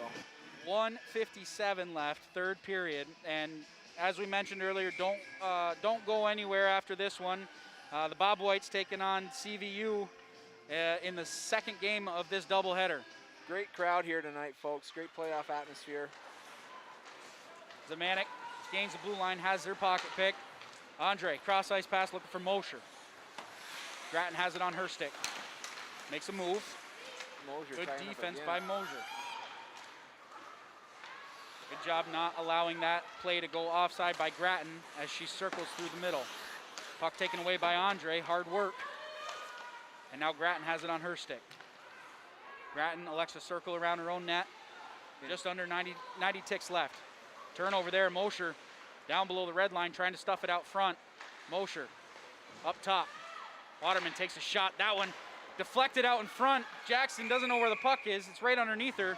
She's going to get a stoppage of play. A good shot from the point by Waterman. There's two things floating around the ice. Look like a I didn't know which one was the puck. I don't think she did either. Made an initial save. It was bouncing in front of her pads. And good pressure by the Blades. Not giving up. Minute 13. Just over 1 minute left. Faceoff's going to be to the left of Jackson. Lamus is going to take the draw against Andre. Lamus wins it back. Andre will take it there. Looking out in front. Not able to find anybody. And out skates and taken away in the center by Rivard. Rivard has it on her stick. Gets a shot. That one went wide. Battle in the corner. Swarnier. I almost had it. You had it. I'm sorry. I stepped on that it's all right. But you've been listening to me all night. Yeah, but so you knew that you needed to help me. It could be a new sound. Rivard down low. 40 ticks left. Puck taken by Montaigne. She overskates it. Battle in the corner. Montaigne not giving it up. Pass out in front. Alexander had a whack at it. Blades able to clear the zone. Andre skating hard after it, but it's taken away by Smith. Smith to Alexander. Alexander chips that one down deep. 20 seconds left. Petit gathering inside her own zone. Trapped along by Alexander. She has it on her stick. She's got Lamus out in front, looking to give it to her. 9 seconds. Cycles the puck there. Horrigan has it on her stick, throws it to the front of the net. Smith's going to take a shot. That one blocked down and saved by Tanner. And that is going to do it here in the first game of our doubleheader. The Comets outlasting the Blades 4-0 through three periods of play. Girls played hard, got a little sloppy in the end of this game. They gotta tighten up, take care of business if you want to move forward to the next game. You know. So I'm gonna let you do the honors here, and I'm going to. We talked about it a little bit, but we're gonna give our corporate outfitters player of the game here. What's your thoughts? My thoughts right now, it's a new season, playoffs restart. We got one girl who played both ends of the ice, worked hard every shift, never gave up, no quit, had a goal tonight. Jody Gratton, number 18. I 100% agree with that. That's what we had talked about earlier. She has the goal, and the thing for me that really sold it was her effort on the ice, both ends. She makes things happen. She draws attention. She pulls people out of their positions to open things up for her teammates. She moves the puck well, and she moves well. She moves well off the puck. So a good team win for the start of the playoffs. Get you moving forward going into Friday. We've got a lot of fourth line girls on the ice today. Third line girls spent a lot of time on the ice today. Saw some different combinations out there for the penalty kill. The coaches are working on things. So right now we're going to look at CVU playing Rutland tomorrow. We take on the winner here Friday night. It'll be a great game, but the girls need to take care of business at the end of the game. We got a little sloppy today. Absolutely. You had mentioned it, you know, and I could see your body language when they were throwing those pucks across the ice, just kind of haphazardly, not with no purpose. Possess the puck, look, use your vision. They've got great vision. They've got great teammates out there. Someone's open somewhere. If they're not right there in that line of pass, use your glass, use your boards, chip it out of the zone, but get it out of your zone and let your teammates go to work. So that's a final here from the Collins Pearly Sports Center. 4-0, BFA takes it. We want to take one more opportunity to thank our sponsors, Northwestern Orthopedics, Collins Pearly Sports and Fitness Center, Barrett Ford, Corporate Outfitters, JC Image, and Handy Toyota. We want to thank all those businesses for supporting this and allowing us to have this coverage and bring it to everybody that's watching. And I'd like to thank Morgan Stanton for jumping in here at the end of the season. Never seen these girls play. You'd think he'd call these girls all year. You did a great job today. I appreciate it, Pleasure, Dave. pleasure. Thanks for hanging with me. Thank so you. Stay with us. We got our second game of the doubleheader coming up. Bobwhites about to take the ice. Going after their 21st title, playing CVU. Starts tonight, right? Starts tonight. Thanks for joining us. We'll see you next time.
Here it is. Check, check, check, check, check. 1, 2, check, check.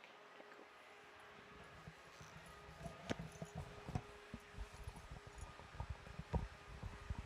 Check, check, check, check, check, check, check, check, check, check, check.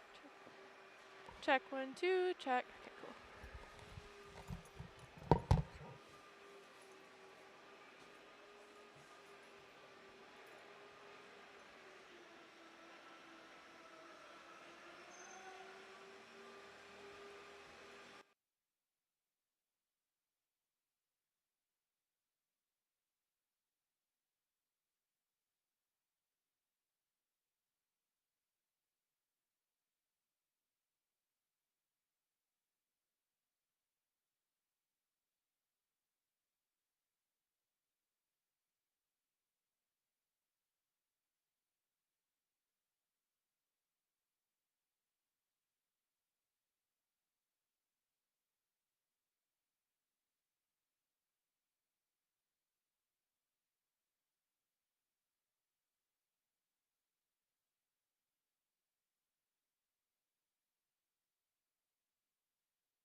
Good evening, ladies and gentlemen. Cameron Wood alongside Jason Bliss, aka Uncle Blister. Great action here tonight as we've got a doubleheader Division I boys high school hockey.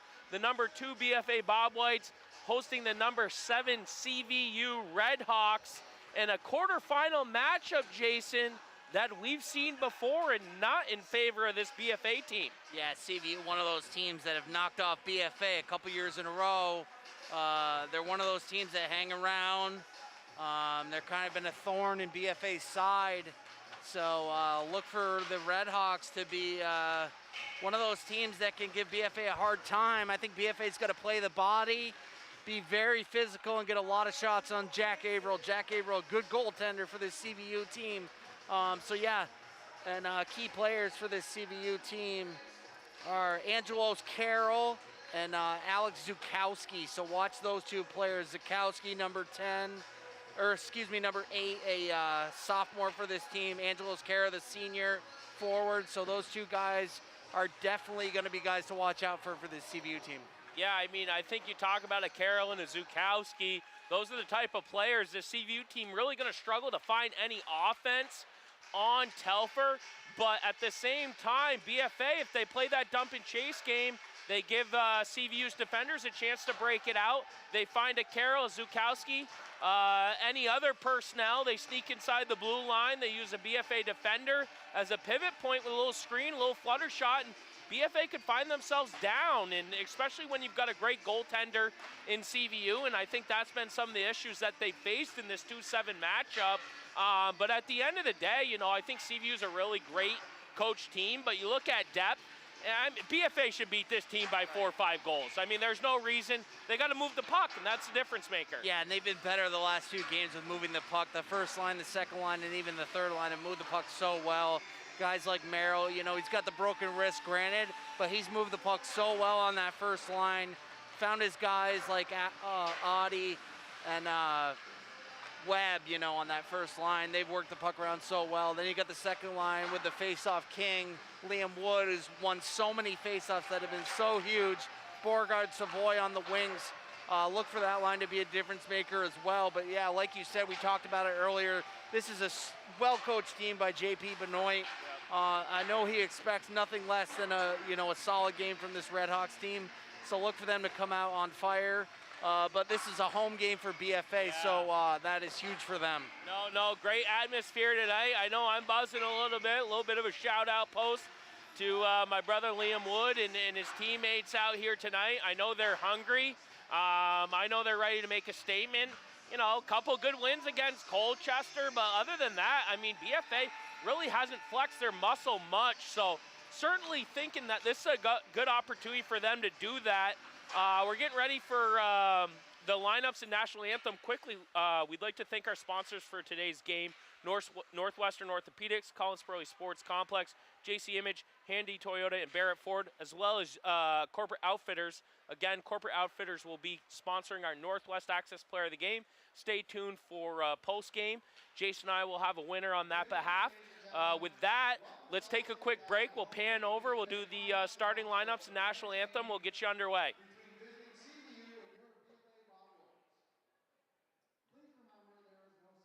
Anywhere on school grounds, students are reminded that they must stay in the building during the game or lose their ability to re-enter the contest once they leave. For everyone's safety, we ask that you remain masked throughout the event. Food and drink is not allowed in the playing area venue. All food and drink can be consumed in the snack bar lobby area. We encourage your display of good sportsmanship during this high school athletic contest. We require participants and spectators to behave in a respectful manner. Under no circumstances should any student athlete, official, coach, or spectator be subjected to behavior and/or language aimed at demean, disrespect, or harm. If this behavior is observed, please report it to the site administrator. Any individual unable to model sportsmanship will be requested to leave our activities. Thank you to everyone for helping to ensure the highest level of respect and safety for all. Tonight's officials are Mr. Pepin and Mr. Doherty. For your starting line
Leonard wing, number 6, Colonnati.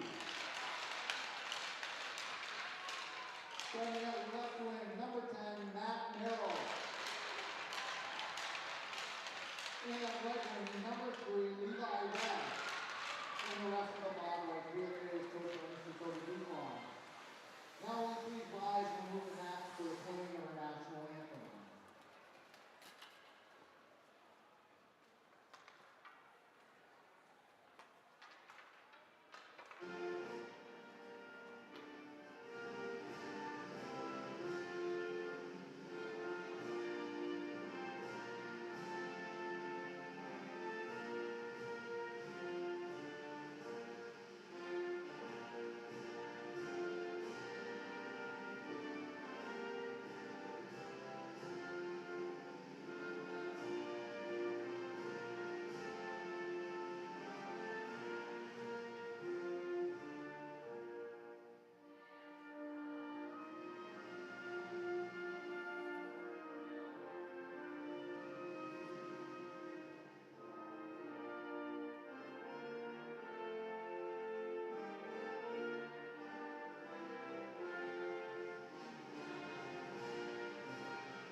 Welcome back, ladies and gentlemen. Cameron Wood alongside Jason Bliss. We've been here for you all year. Your number 2 BFA Bobwhites, 15-3 on the season, hosting the gritty CVU RedHawks, number 7 at 16-12-2.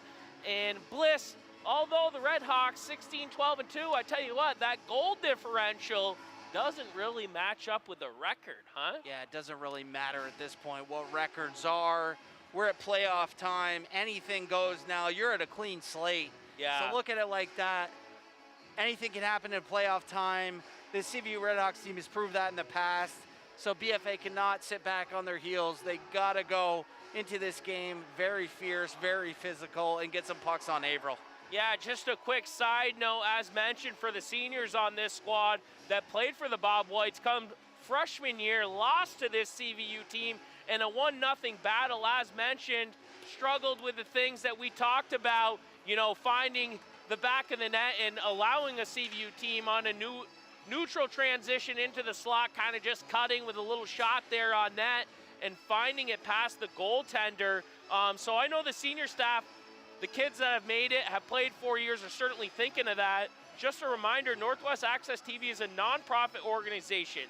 If you're enjoying the sports coverage throughout the year, please consider making a donation. Just visit northwestaccess.tv/donation.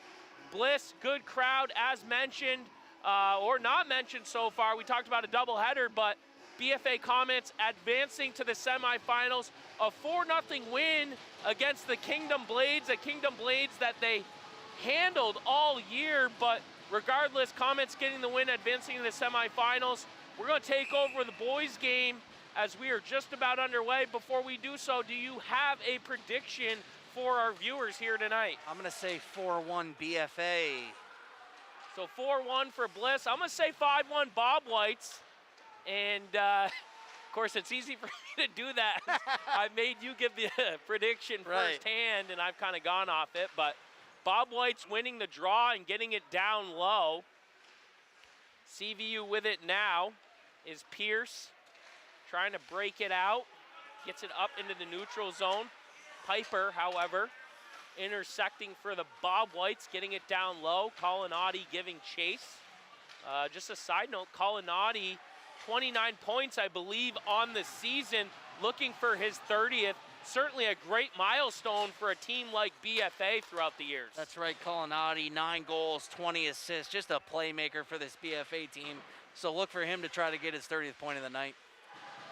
Gavin Frady's unable to hold on to it. Clark back, picking up the puck for the Bobwhites. Trying to chip it to Savoy here in the neutral zone. Savoy unable to hold on. A little bit of a scrum along the BFA bench. Puck in the RedHawks offensive zone. Unable to keep it in, and they'll throw it all the way down. Frady's gonna collect, touch pass there to Wood. Wood unable to hold on, CVU going the other way. Whitcomb with it now.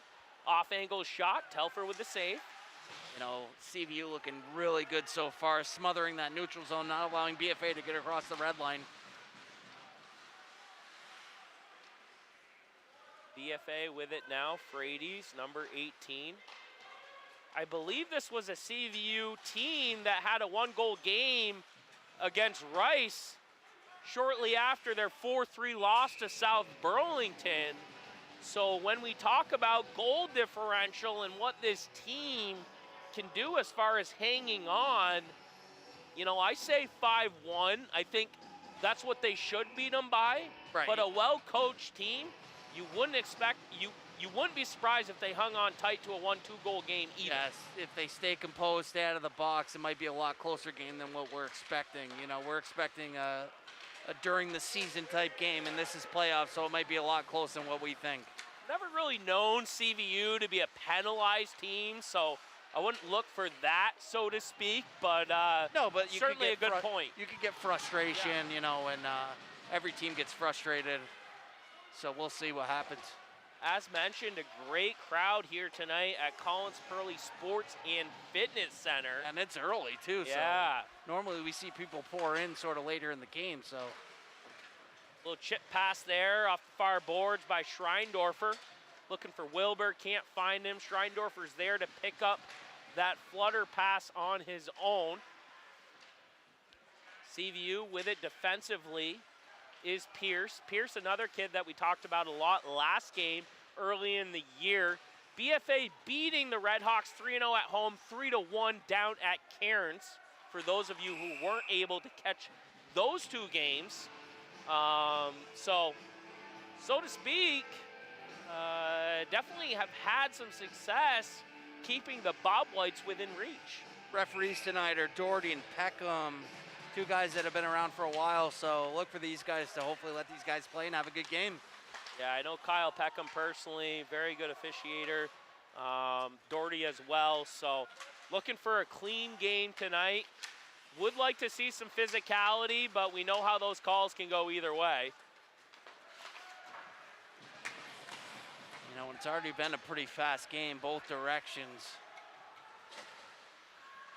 Yeah, I mean, CVU, even their inability to score this year, always a good skating team.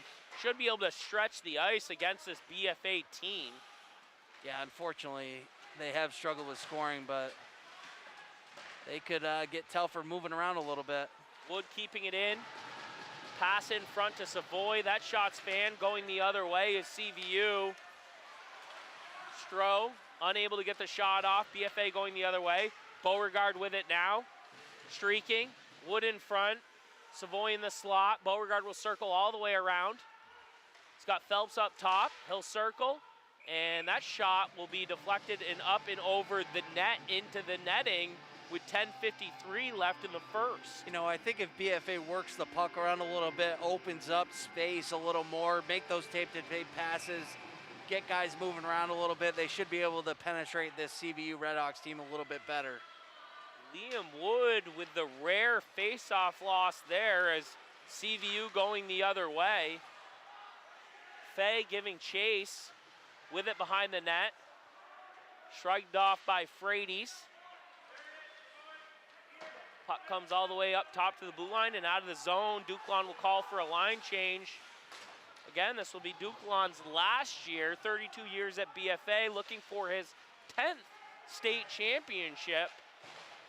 And what a better way to start the playoffs other than facing the CVU RedHawks. Yeah, it'd be great for Toby to go out on top last year, win a back-to-back-to-back state championship. Back-to-back, yep, no, it's certainly been a great accomplishment.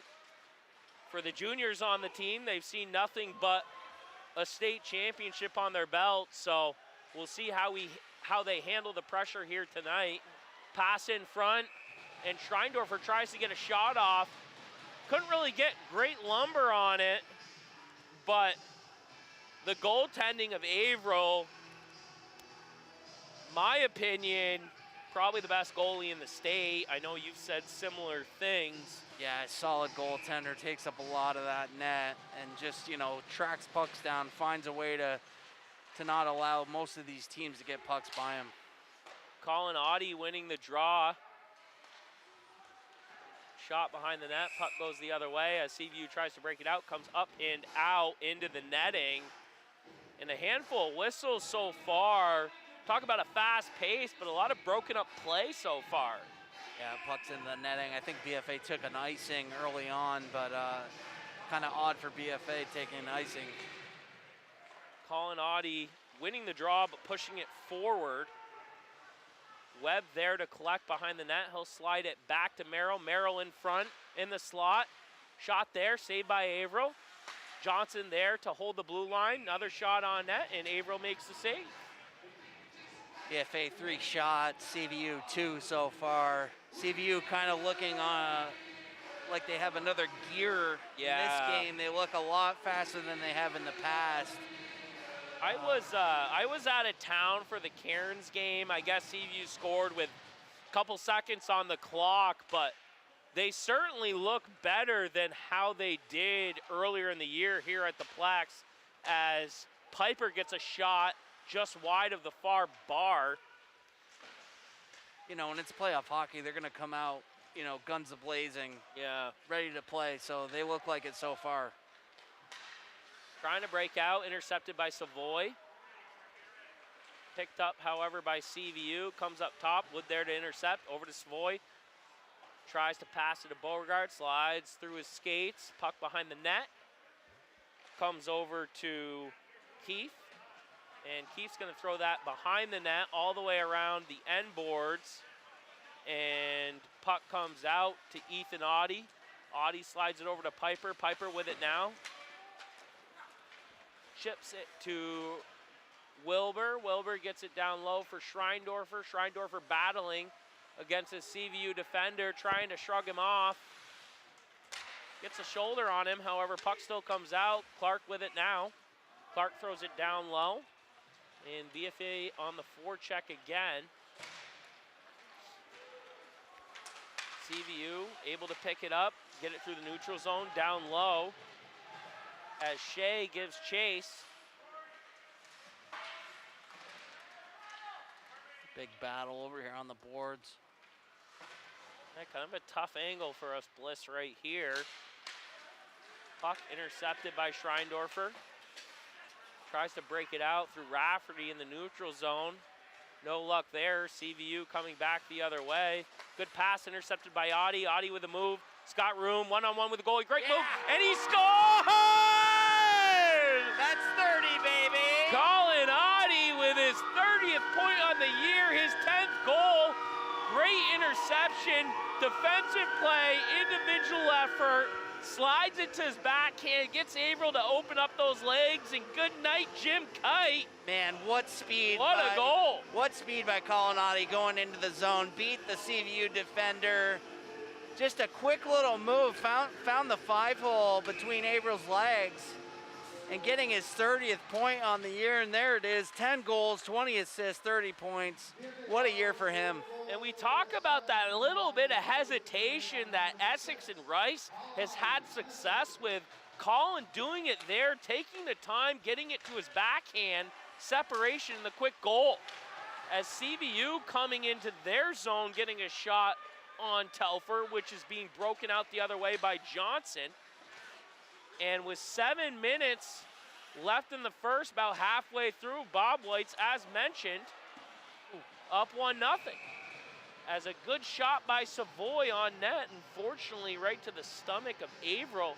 Sorry, Bliss, I was so excited there. I'm not sure if we had any assists on that play. Unassisted, bud, unassisted. Because it was that defensive play that he broke up. Yeah, found a way to get in the zone and just buried it. What a move, and what a season he's had with 30 points. Liam Wood winning the draw, back to Phelps, over to Audie, shot on net, and Averill despite the 1 goal allowed, is starting to tack on the saves a little bit. Yeah, 6 shots for BFA. BFA starting to really pour on the shots and get those quality chances that they need. Wood winning another draw, back to Phelps. That's deflected. Great block shot there by Keith. Beauregard with it down behind his net, unable to win the draw, or sorry, the battle for that matter. Puck comes all the way up top to Audie. Audie pushes it to his forwards. Savoy with it now. Slides it to Beauregard. Beauregard looks to get it back to Savoy, unable to find him. Liam Wood there to forecheck on the defense. Puck comes up top, and that will be a offsides. Yeah, Audie just getting a touch on it. Couldn't help himself, but they'll take the call for now. Get a new line on with Schreindorfer, Raff, and Wilbur. These boys are all business. I just tried to get 22's attention skating off the ice. Just no acknowledgement. No, he there. doesn't want to say hi right now. He doesn't want to say hi. He's lost a couple face-offs. He doesn't want to say hi. He knows he'll be getting a call later on that. That's right. So CVU with it now, skating through the zone is Zukowski. Again, one of the better skaters for this RedHawks team. BFA able to turn over transition, going the other way. Schreindorfer looks to make a move around his man. Can't get a shot off there, however, still doing battle behind the boards. I believe it was Mulaney who broke up the play on Schreindorfer as he almost had a one-on-one there. Yeah, I think he was trying to go inside out on him, just kind of got ahead of himself, a little close to the net to try to pull that move off. For the Chittenden County parents, please excuse us for any pronunciation issues. Well, thankfully, JP Benoit gives us some pronunciations on the roster he sent. So what did he give us on 3, Bliss? He didn't give us 3, but Mulaney, I'm assuming. That's what we're going with. Even the simplistic of names can trip me up. So yeah. Puck up top to Clark. Ooh, good shot there, deflected. Not sure if Audie got a deflection or if it was a CVU defender. Yeah, I think it was Colin that deflected that just off the toe of Averill. But Averill able to get the toe save as BFA breaking out through the neutral zone. And Colin trips up on that as the puck gets delayed behind his skates and called for an offsides. 4:42 left in the first, 1-0 Bobwhites. First line here for BFA. Let's see if they can get something going before the end of this period.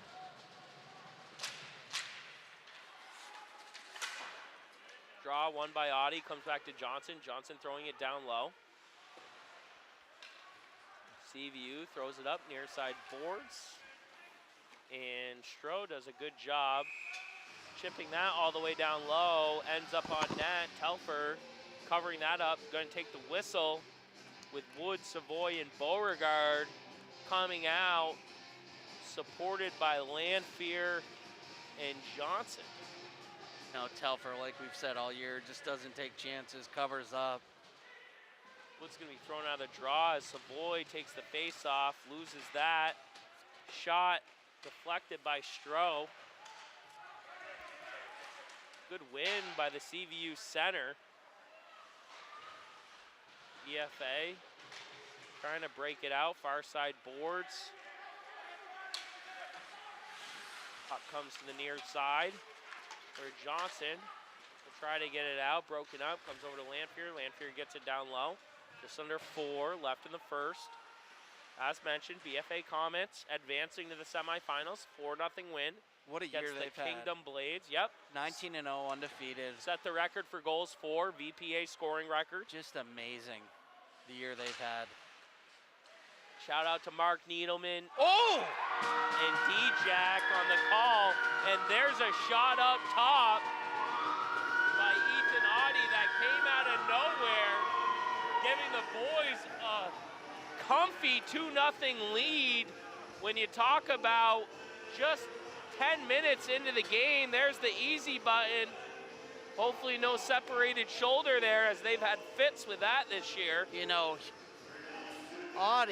Ethan Audie was way out at the end of the blue line.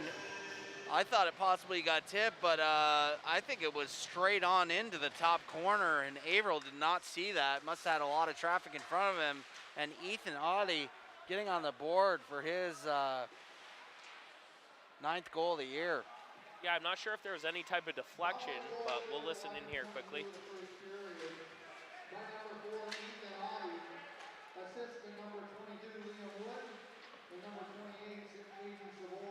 So Savoy and Wood getting assists on that, so another point tacked on for Wood.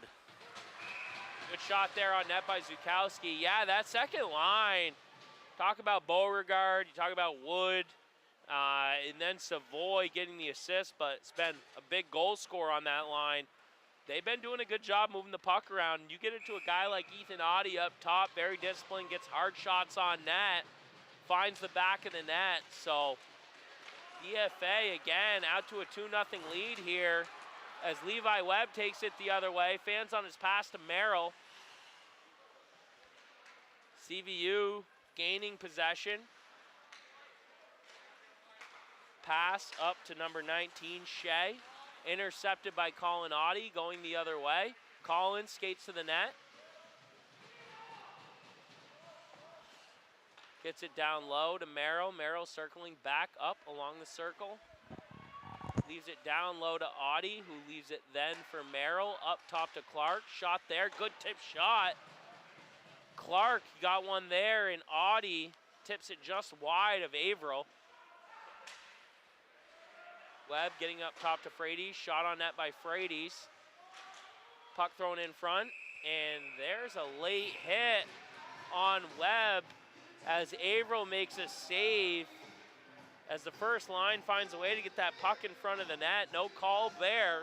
And I tell you, Webb's taken a beating the last couple of games. He had a South Burlington defender take him, cross-check him from behind the play, no call. And then there in front of the net, just, you know, trying to find the rebound, getting a little pushing and shoving on him. Great win by Wood that comes up top to Clark. Clark's shot deflected, and Averill gloves it down for another shot on goal. Yeah, Levi Webb certainly spent his time in the penalty box, but as of late, he's done a great job drawing penalties. Right, and creating special team opportunities. So, just a side note, that was Savoy's 6th assist on the year, 14 goals for him. So that's his 20th point. And Liam Wood, 4 goals, 9 assists for 13 points on the year. Shot on net, rebound in front, and a goal! As Savoy gets a shot on net, and Shotty Beauregard there to cash in, and the boys are rolling with 2 minutes left in the first. Yeah, great work there by this second line. Beauregard finding a way to track down that rebound. Averill nowhere in sight to find that rebound, and Beauregard banging it home on the right side of the net. And I think we're going to have an assist from at least Savoy. I'm not sure who else.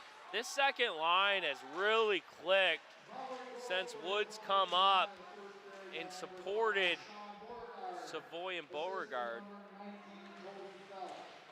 Wow, Phelps not So I think Phelps, he had the initial, oh, sorry, what was it? No, Beauregard from Phelps. I guess Phelps had the initial shot. I don't know. Yeah, I don't know. They haven't always gotten things right. No, so. I think the officiating staff got it wrong there. Savoy had the clear shot. Right. Should have been Phelps, Savoy to Beauregard, but we will call it based on the game summary, right, the scoring sheet. But that was hands down a shot by Savoy in the slot. That's what I thought, but, you know. So puck for BFA through the neutral zone. Schreindorfer with speed, skating it all the way into the offensive zone. Behind the net, still with it, pass in front. Tommy Wilbur unable to get the shot off. Puck goes behind the net. CVU with it is Whitcomb. Still with it is Whitcomb, stretching it out towards Canty. Canty gets it down low. Benoit calls for the line change. Audie there to pick it up. Chipping it down low, Rafferty giving chase. Not really much physicality so far. I mean, no need at this point. I mean, you like to see BFA, you know, obviously bigger, stronger, bring that type of play here tonight, but no need so far with how it started. At this point, you know, you're up 3 goals. No need to take a, you know, a bad penalty on a hit that could potentially be called. There's a shot just wide of Telfer. Colin Audie with it behind the net, and we will have a whistle. So Beauregard, 8 goals, 15 assists, 23 points on the year. And Phelps getting his first assist of the year for 2 points for Phelpsy. So Beauregard from Phelps. Beauregard been all over the score sheet all year. Been a Northwest Access Player of the Game during MVU. Yeah. So yeah, this was a great first period for the Bobwhites, up 3-0. And this is the spot you want to be in during a start to a playoff game. Yeah, no, certainly if you talk about BFA and the issues that they've had against a team like this in the past, if you're Duclaw and staff, you couldn't ask for a better start than what we saw here in this first period. Yeah, just BFA looking a lot better. I mean, they looked a lot better in the second half of that period. I thought CVU looked great in the first half. I think they got a little deflated by a couple of those goals. Unfortunately, at this point, CVU down 3-0. I think JP Benoit's got to say a little bit in the locker room to get these guys back on the ice, pumped up, and come out for that second period. But goals from Audie unassisted on that beautiful kind of individual effort going in to beat Jack Averill, and his brother Ethan getting the second goal of the night from Wood and Savoy, and Beauregard capping off the third goal at the end of that first period from Phelps. And no penalties. No penalties there. So yeah. Handful of whistles. What the shots look like? I know Averill kind of tallied some up. Telfer, not really a lot of scoring opportunities faced against him, but he did have those shots from the outside that he chose to cover up. Still collected probably a handful, I would imagine. Yep, 9 shots for BFA, 6 for CVU. Just CVU really not getting a lot of quality chances on Telfer. He's had no trouble with any of the shots so far. But look for CVU to be better on that in the second period. I do think CVU skated a little bit better than what we saw this team the first time around. Yeah. I mean, they're certainly stretching out the ice and getting the puck in the offensive zone. Not really able to hold the zone, sustain anything, but certainly getting it down in areas and opportunities where one mistake, they could certainly find themselves in a scoring opportunity. But like you had said, you know, this BFA team so far, I just think their physicality, or I shouldn't say their physicality hasn't really been a rough game so far, but their strength and their speed and their depth is really kind of outweighing what anything CVU has to throw at them. Yeah, at this point, CVU really hasn't done enough to get, you know, these opportunities. You got to get Telfer moving side to side. South Burlington found a way to do that later in the third period of the last game. You know, found a way to get deep in the zone, get Telfer moving side to side, had a wrap around and found a way to get the puck in the net. I think CVU's got to do the same thing. You got to get him moving a little bit, get traffic in front of him, find a way to get those shots, and, you know, find a way to get a goal. Yeah. So as mentioned, BFA Comets, 4-0 win tonight. I know I've noted a couple times. Getting over that quarterfinal hump. I know they've got all the depth in the world. We mentioned VPA scoring record, goals for this year. I don't know what that number was. I know it was triple digits. So congrats to Coffee, Rulo, and staff on that big win. I think the Kingdom Blades gave them a little bit more than what they wanted. Yep. As far as an 8 seed goes.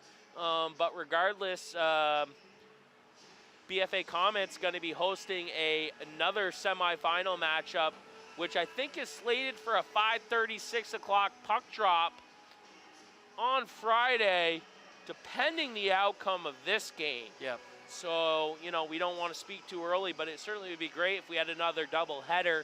I could only imagine what that atmosphere would be, especially when you talk about potentially an Essex, as long as they take care of business tomorrow. rolling in here to BFA, an Essex team that really has pushed this BFA team around, has had their numbers.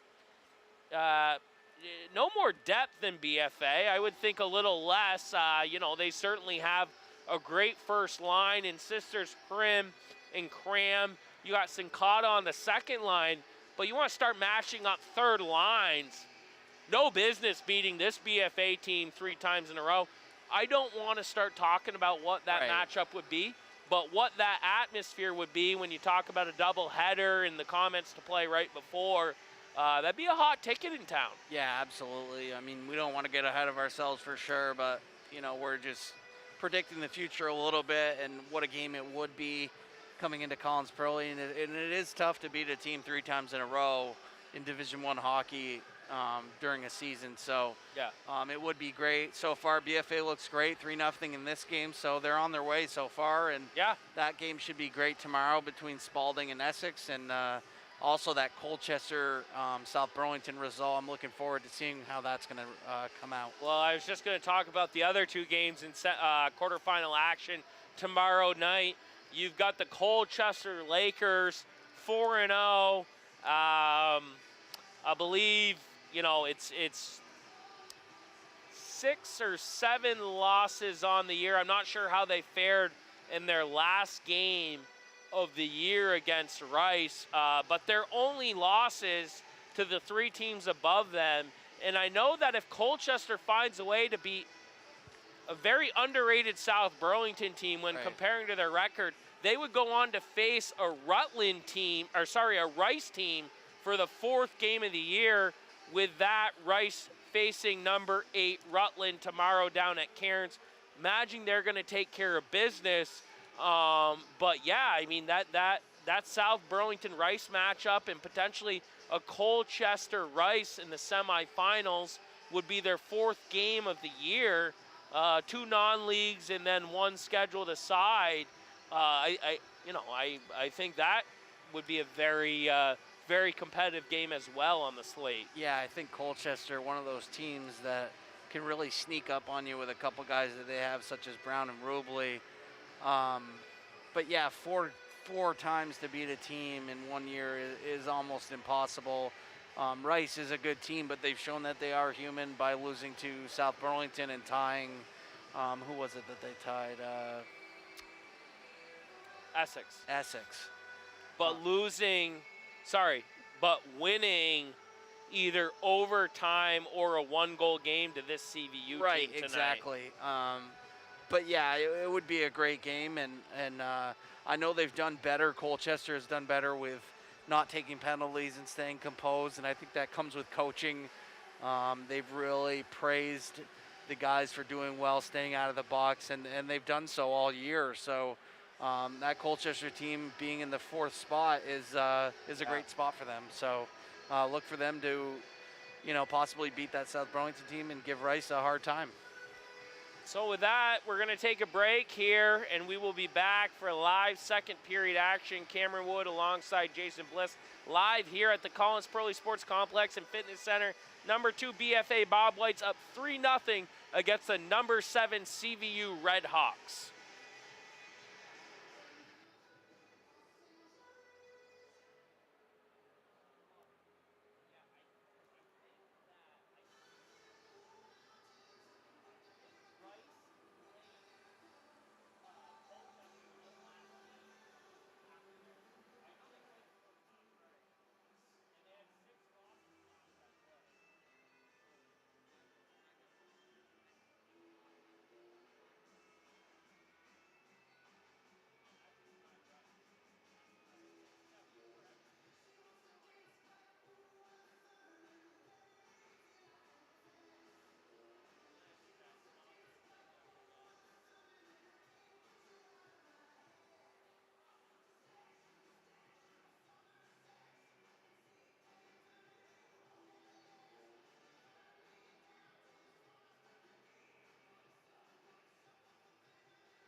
Welcome back, ladies and gentlemen. Cameron Wood alongside Jason Bliss, a.k.a. Uncle Blister. Blister, we missed you this weekend. I know you had a little bit of babysitting duties. But, you know, it's been, what, almost a week since we've called a game. So usually we got, at least we usually got one on Wednesday or Saturday. But good to have you back up top. We'd like to thank our sponsors for today's game: Northwestern Orthopedics, Collins Pearly Sports Complex, JC Image, Handy Toyota, Barrett Ford, and Corporate Outfitters. Corporate Outfitters again sponsoring our Northwest Access Player of the Game. Stay tuned for postseason as we hand out that award. Feel free to comment on your opinion for Player of the Game. Again, as mentioned, for those of you who don't know, it's one shirt. It's not multiple shirts. It's the same thing every time. So we're going to try to look for someone who hasn't gotten a shirt already, who is also, you know, a candidate for Player of the Game. So feel free to add in. If your business would like to become a sponsor, sports sponsor, contact our staff at Northwest Access TV, 802-782-8676. And Jason, we're just about to get underway. Again, a great crowd here tonight. But BFA off to a great start so far. Yeah, 3-0 start's huge for this team. And scoring all around the score sheet so far with both Audie boys getting goals. Wood and Savoy and Phelps getting assists and Beauregard getting that other goal. So look for a good second period here. Yeah, no, definitely a lot of scoring all the way around. And, you know, who knows what J.P. Benoit said to this team in the locker room, but could only imagine that he had a nice little talk with them, and I certainly would imagine CVU to kind of give their best effort here in the second period, as they certainly need to get a quick goal on the board if they want to have any chance whatsoever. And we are underway as puck comes all the way down, and Telfer's going to hold on to that. We'd like to thank our sponsor, excuse me.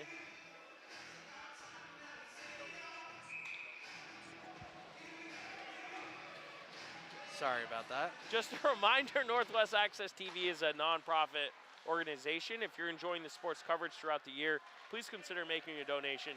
Just visit northwestaccess.tv/donation. Trying to get our stuff in here real quick. No, I know. It doesn't really help when I have a dead phone and no sponsor script. It's okay. Or donation remark. We got a way to find it, so sorry about that, folks. All right, let's get into this second period here. Yeah, what's your thoughts, Big Dog? Well, so far, I mean, both teams staying composed, staying out of the box, and officiating's been good. We talked about that a lot this year.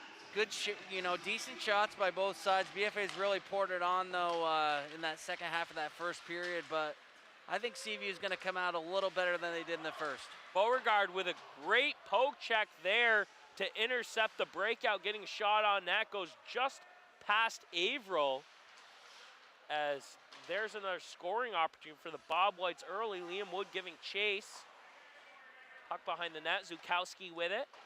Zukowski unable to find his man, comes up top to Clark. Deflected there by Savoy, just wide of the net. Close one there. Mulaney unable to get it out, up top to BFA. Over to Clark, shot there, just wide. Wood unable to cash in. Wood with it, far side boards. Chips it to Beauregard. Beauregard intercepted by CVU, going the other way. 3-on-2 if they hurry. Fay with it, tries to get it down low. Blocked by Frates. Fay gets the rebound there and throws it down behind Telfer. Puck comes all the way out into the neutral zone. CVU giving pressure. Getting it down low is Keith. Just about 2 minutes into the second period. Again, BFA up 3-0. You know, Cam, I think CVU is doing a better job getting the puck deep into the zone. South Burlington did not do a good job taking shots from way out on Telfer, trying to get as many opportunities as they could, but it just wasn't working for them. But I think CVU is doing a good job working well down low. Jacob Whitcomb forechecking on the dump in. Held in by CVU up top. Puck, far side boards in the neutral zone. Stroh trying to get it down, can't do so. BFA throwing it all the way down. Third line giving chase is Rafferty and Schreindorfer. CVU with it behind their net. The one thing I'll say, Jason, while we have a quick breakout here, similar to a S. Burlington team where they got a 2-goal differential early, let them hang. BFA, certainly one of those teams, once they get out big, they don't really step on the pedal. They let teams linger. I wonder if that's going to be the same thing here tonight. Well, I think it helps getting that third goal. Yeah. 2-goal lead is a lot different than a 3-goal lead. So that's huge for BFA getting that third on the board and just giving them that extra cushion rather than that 2-goal lead like they had against South Burlington. Carroll and Audie set to win the draw. Carroll wins it up to his winger, Stroh, in the neutral zone. Stroh unable to hold on. Puck comes all the way back down, where Zukowski will give chase. Forecheck by Colin Audie. Colin Audie leaves it there for Merrill. Merrill with it now behind the net, looking for space, finding space. Leaves it for Audie. Audie back to Merrill. Quick pass there. Great look by Merrill. Right. We've talked about it a lot. Merrill and Audie starting to find a little bit of connection on this first unit the past 3 games. And Merrill just working hard down low, opening up space, finding Colin in front, and Colin just losing an edge, falling down. Colin with it, wrapping around. Leaves it down low for Merrill. Merrill will circle back up top. He'll leave it down low for Audie. Zukowski there battling. Zukowski winning the one-on-one, sliding it up to his line mate. Back check there by Merrill. What a back check. Menard unable to get it down low on the Zukowski breakout pass. BFA going the other way. Colin Audie with it now, circling behind the net. Pass in front to Webb, and a great opportunity as Audie finds Webb on the top of the crease. And Averill, Jack Averill, the senior goaltender, there to provide the stone wall for Benoit and company. Yeah, Colin found a way to get into the zone, worked really hard to shrug off his defenseman, and found a way to get the puck in front to Levi Webb. Webb just trying to bury it 5-hole, and Averill stacking the pads. Puck in the skates of Savoy. CVU picking it up, going the other way. Fay getting it down low. He'll forecheck his own dump in. Piper there to try to break it out. BFA struggling to do so. Savoy finally does. 2-on-1 the other way. Savoy and Beauregard. Savoy to Beauregard. Oh, and it rolls off Beauregard's stick. And unable to get a shot off as there was a great 2-on-1 opportunity there. Yeah, Beauregard just couldn't track the puck down and find a way to get a shot off. Pierce tries to throw the body on Beauregard, however, finds his own back there. Liam Wood behind the corner, gets it to Beauregard up top. Slides it back down to Liam Wood. Trying to cycle. Slides it out to Savoy. Fan shot there, deflected up and into the netting. 10:04 left in the second period. Second line looks good along with the first. Yeah, both lines look great. Third line's figuring probably got to get into a little something soon after seeing both of these first 2 lines doing so well, working the puck around. Hopefully they can do the same. Yeah, I mean, with that, though, the third line has spent way more time in their offensive zone than they have in the defensive zone. Haven't necessarily generated a lot of scoring opportunities, but certainly has done a really good job getting that puck in the offensive zone. Right, good point. So Raff giving chase now down by the AM Peisch logo. Far corner of the BFA offense. Schreindorfer doing work, 1-on-2. CVU able to win that battle. Whitcomb with it now. Looking to pass it up through Canty. Canty can't really grab possession, but puck still comes out up through the blue line. Frady's throwing it back down low. CVU picking it up, skating the other way is Zukowski with speed, circling back, trying to find space, trying to find a man. Phelps doing a good job finding the body there. And BFA going the other way is Rafferty. Puck tied up in the neutral zone. Back to Phelpsy. Phelpsy over to Frady's. Frady's chips it. Puck comes down low and looks like will be a icing. And although that might not be a difference maker, you got plenty of time there. I mean, why? I don't see any reason to necessarily dump it down low at that point. Just a quick shout out to, was it Pronger? Pronger was the Pronger from Minnesota. Minnesota. So shout out to Minnesota, Pronger. Just had to give a quick one. Hopefully we got it right. Yeah, hopefully. That's the family of Daniel Rafferty. Daniel, one of these fast big forwards on the third unit of BFA. Only a sophomore. Look forward to seeing him develop through the next couple years. 8:34, Uncle Jay. Left in the second. Yeah, not a lot of action so far in this second. It's been a little calm since compared to the first. Shot there on net by the point from CVU. Pad save by Telfer. CVU with it in their offensive zone. Carroll down behind the nets.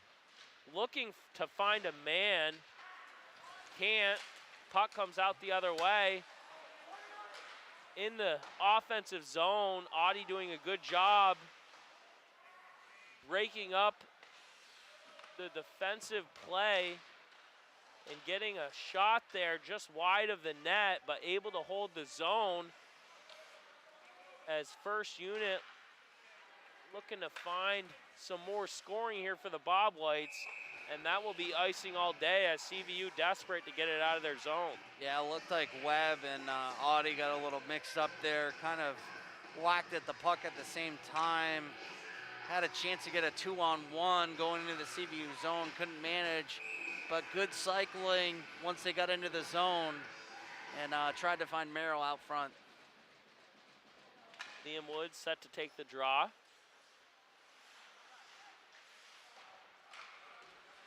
Puck possession gained by CVU. However, held in by BFA. Liam Wood with it now. Yeah! And there's a rip by Lee Wood in the slot. And this second unit is just doing a number on the rest of the state the second half of the year, as again, the hard work by Savoy up at the top to keep it in. Liam Wood finding it, and geez, I didn't think he could shoot it that hard. I mean, what a beautiful shot. I think it was Savoy up top, found a way to keep the puck in the zone, found Liam over on the right side, over by the student section, and Liam firing it past Averill. Beautiful goal. I mean, Averill didn't even see that. Yeah, and we were spot on there. Good thing for the refs, but Savoy doing a great job. Wood unable to win the face-off, right, which we love him in that situation, but Savoy sinking back, getting a knee down, holding it in, right, sliding it over to Wood. He fell to his knees, yeah, and he got down on one knee there. Managed to keep the puck in the zone. Yep. Found Wood just all alone on that right side. And what a beautiful release by Wood. Wood's second point of the game. Has an assist in the first period and a goal there, so 2-point night for him so far. And that's Wood's 5th goal in the year, 14 points for him. And just about halfway through this second, Jason, certainly a comfortable lead, but would love to see BFA make a statement here tonight as, this team is really starting to come into their own at the right time of the year. Yeah, for sure. And this is what you want to do. You want to make a statement during playoffs. You know, people are going to see the results tomorrow and say, wow, BFA really put on the pressure, took care of CVU, and like I said, make a great statement going into the next game, that semifinal. And this is a CVU team that has not been blown out by a Rice, not been blown out by a Essex or a Colchester. Yep. You know, they've had to play those teams a handful of times. You know, they've been on the short end in a couple one-goal games. So 4-0 so far halfway through the game.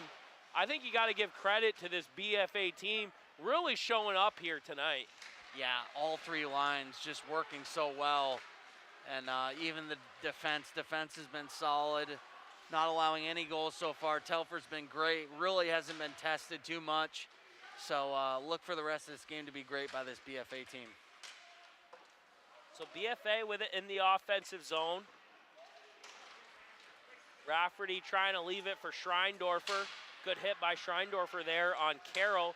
Oh, and puck almost intercepted by Webb. However, going the other way is Menard for the RedHawks. Getting it down low. Carroll there, unable to get any type of shot. Stretch breakout pass through the neutral zone, thrown all the way down low. Duclon calling for a line change. First unit out in full strength. You know, Cam, you want to see your best hockey from, you know, your team during playoffs, and that's what BFA is doing so far in this game.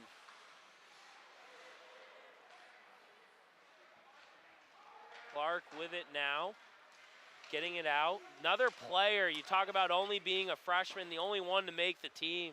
Super excited. You know, we talked about watching Rafferty, Wilbur, guys like that develop, but like the Phelps and the Clarks of the world, you know, you talk about returning staff on that defensive unit, and Clark, one of the better skaters on this team, certainly looks pretty good. Yeah, smaller defenseman, but really holds his own up on that blue line. So puck in the offensive zone for BFA. Merrill down in the corner. Quick move there by Merrill. There's a pass. Unable to find Audie. Another situation. Would have liked to see Merrill hold on to it for a second more instead of zip it across. I'm sure the boys got some adrenaline going. I can certainly get it. Yeah. And again, you know, Merrill got that cast on. Yeah, you no, know, yeah, probably yeah. tough to be playing with that. Yeah. So no, hey, we give Matt credit for having a cast. We've seen some of his best puck movement this second half of the season. So he just took a real hard hit. Yeah, there's a big hit on Merrill. Devin Fay. Hopefully it's okay. Of course, Devin Fay, not the biggest of guys out there. But really showed some physicality there, right by the BFA bench. Puck comes out to the neutral zone. Johnson there. Throws it back down. Wood giving chase. Supported by Beauregard. Gets thrown all the way down around the end boards. Intercepted by Wood up top. Touches it to Savoy. Back to Wood. Puck in the slot. Intercepted by Beauregard. Shot on net. Rebound there. Oh, and Shawnee Beauregard with another opportunity, as this second unit's having a really good night for Duclon. Yeah, this second line's really had a lot of quality chances, and Beauregard there found himself wide open in the slot, just could not find the back of the net behind Averill. Wood touches it to Phelps, up to Beauregard. Beauregard chips it down low. Savoy will forecheck and give chase. Zukowski trying to make a move around his man. Can't do so. Beauregard doing a good job intersecting that neutral zone play as BFA getting it back down low. Wilbur there to pinch off on the near side boards. Lanphier coming down to support. Lanphier giving chase, working with Schreindorfer. Schreindorfer with it, circling back. Tries to sidestep into the slot, can't do so. You know, and BFA did a really good job there of working the puck from defense back to back, finding a way to move up the ice, allowing BFA to find that line change, getting it deep in the zone, and getting that line change quick. Get your guys on, fresh line. Just worked hard once they were in the zone. So good job there by the BFA defense to work the puck around and get in the zone quick. I mean, I think CVU's played pretty smart tonight. Yeah. Averill's led in 4 goals, but he's made a lot of good saves. I think this is one of BFA's better games this year. I think Toby Duclon coaching staff did a good job preparing, and that's why we're seeing them up 4-0 here in the second period. Shot on net, rebound. That's 20 shots Yeah, there I for was BFA. just going to say, shot in the slot, rebound there. Lanfear comes to chip it in. Fans on it. CVU trying to break it out. Ethan Audie tries to hold it in, however, offsides. 2:10 left in the second, Bliss.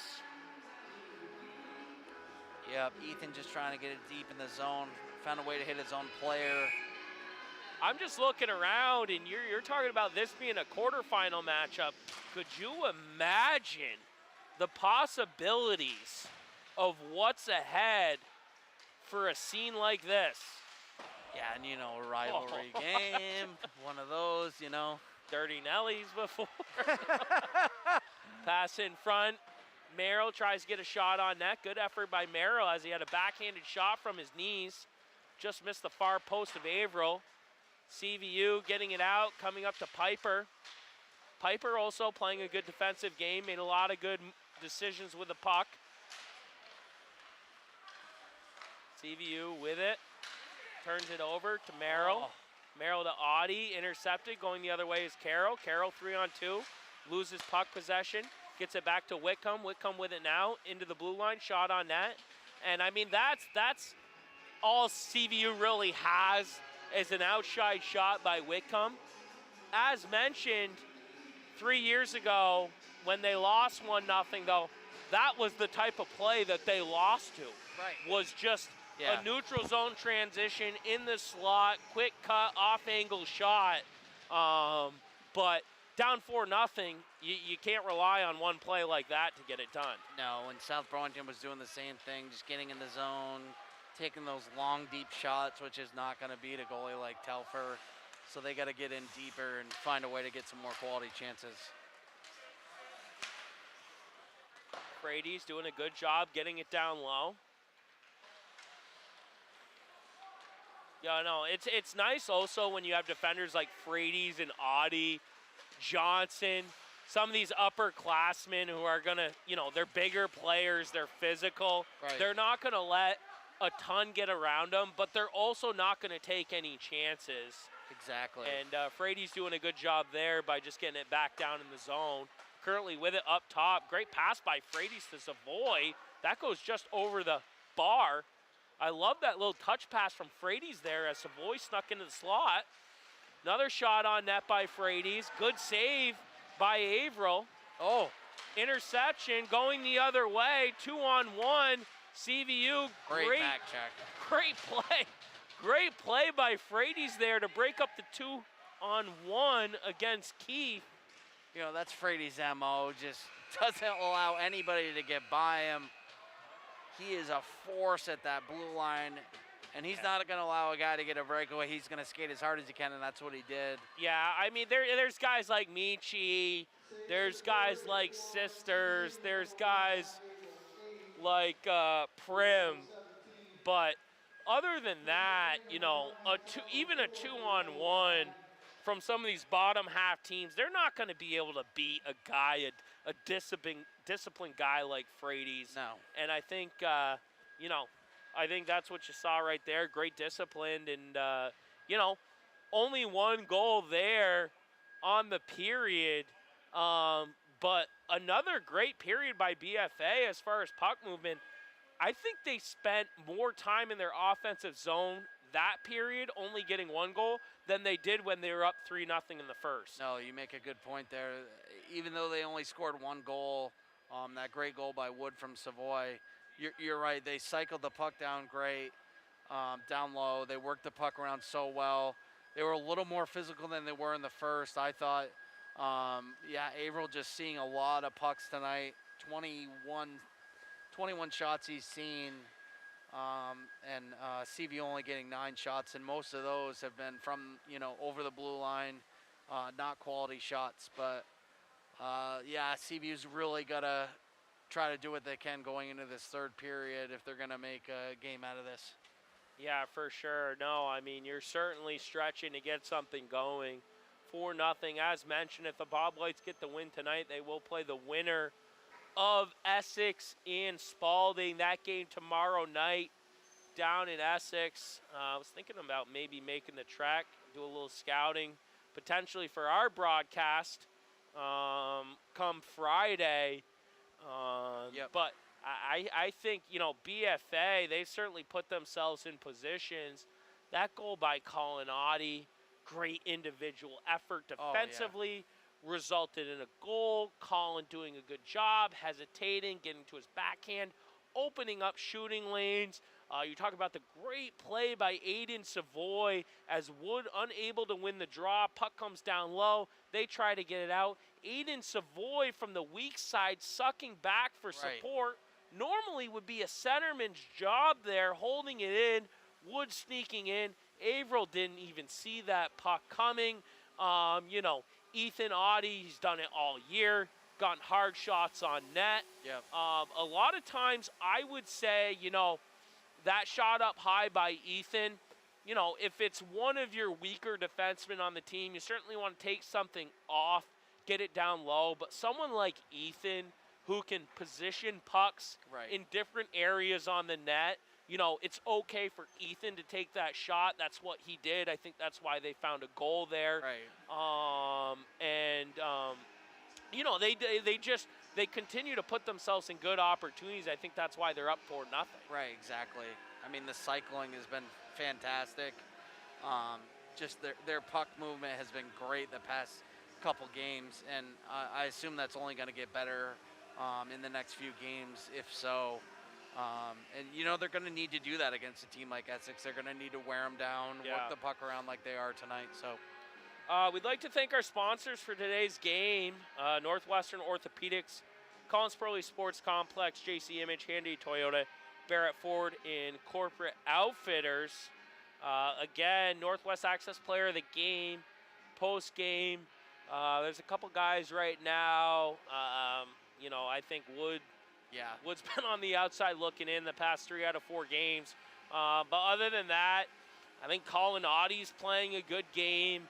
I think Frady's has been really smart with it. He had kind of one pass there that got away from him, but other than that, I think he's played a really good defensive game. Beauregard's played a good game. He's had a lot of opportunities. He's got a goal, but he's had a lot of chances to get a goal or two on top he has. Savoy's in the mix. So certainly a handful of guys there, certainly worthy of the award. So stay tuned for that. If your business would like to become a sports sponsor, contact our staff at Northwest Access TV, 802-782-8676. And no, Jason, just really happy for this team. I think Toby's done a good job coaching here tonight in game.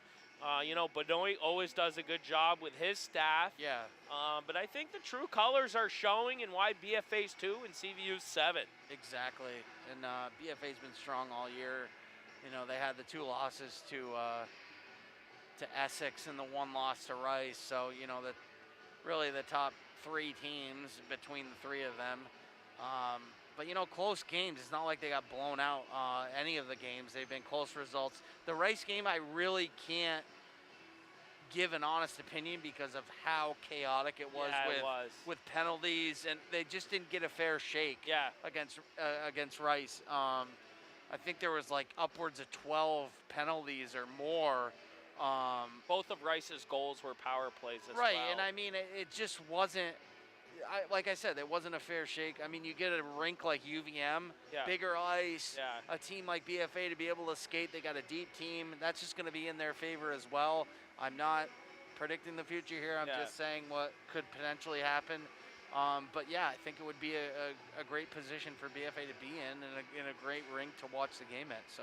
Yeah, and for those of you outside of Franklin County looking in, again, it's a non-profit organization sponsored by the community. Right. So we are BFA biased, but I will say this on behalf of Rice, is even though they won that game 2-1, if BFA ended up in a 1-goal game on their half, the same could be said about the special teams. The officiating was terrible across the board. It just wasn't. It just wasn't a good game to, to look back on and give our opinion, because it just wasn't a 5-on-5 game.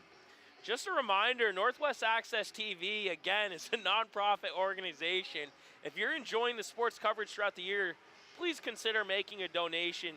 Just visit northwestaccess.tv/donation. Don't worry, none of those funds go to Jason and I here up in the booth. So for all of you supporters out there, feel free to make a contribution. We appreciate everything for all of our sponsors. Have a lot of fun doing it. No, we have a blast doing this, and we love, supporting, the team and Division I hockey.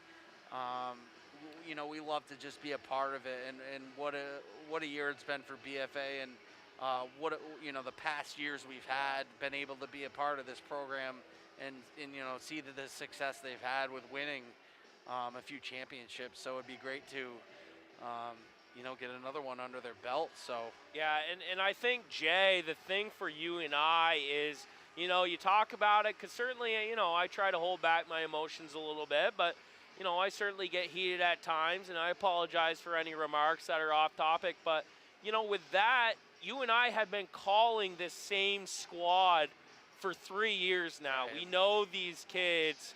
I've been doing this for a while. Since I've gotten out of college, I've always had different partners.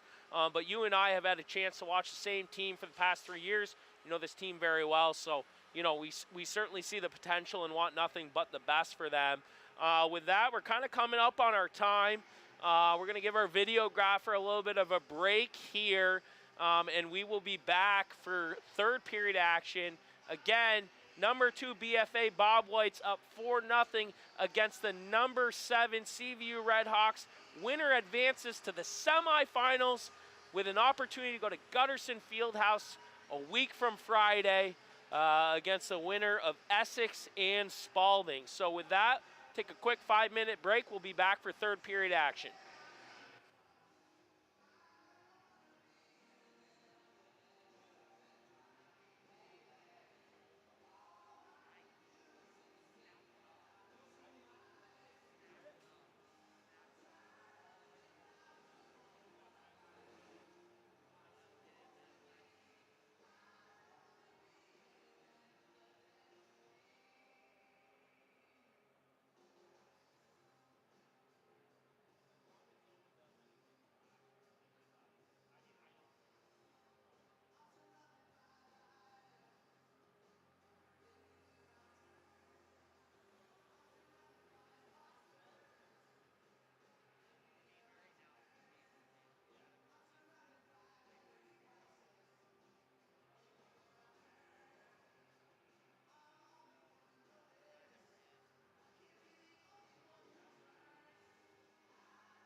Welcome back, ladies and gentlemen. Cameron Wood alongside Jason Bliss, live here at the Collins Pearly Sports Complex and Fitness Center.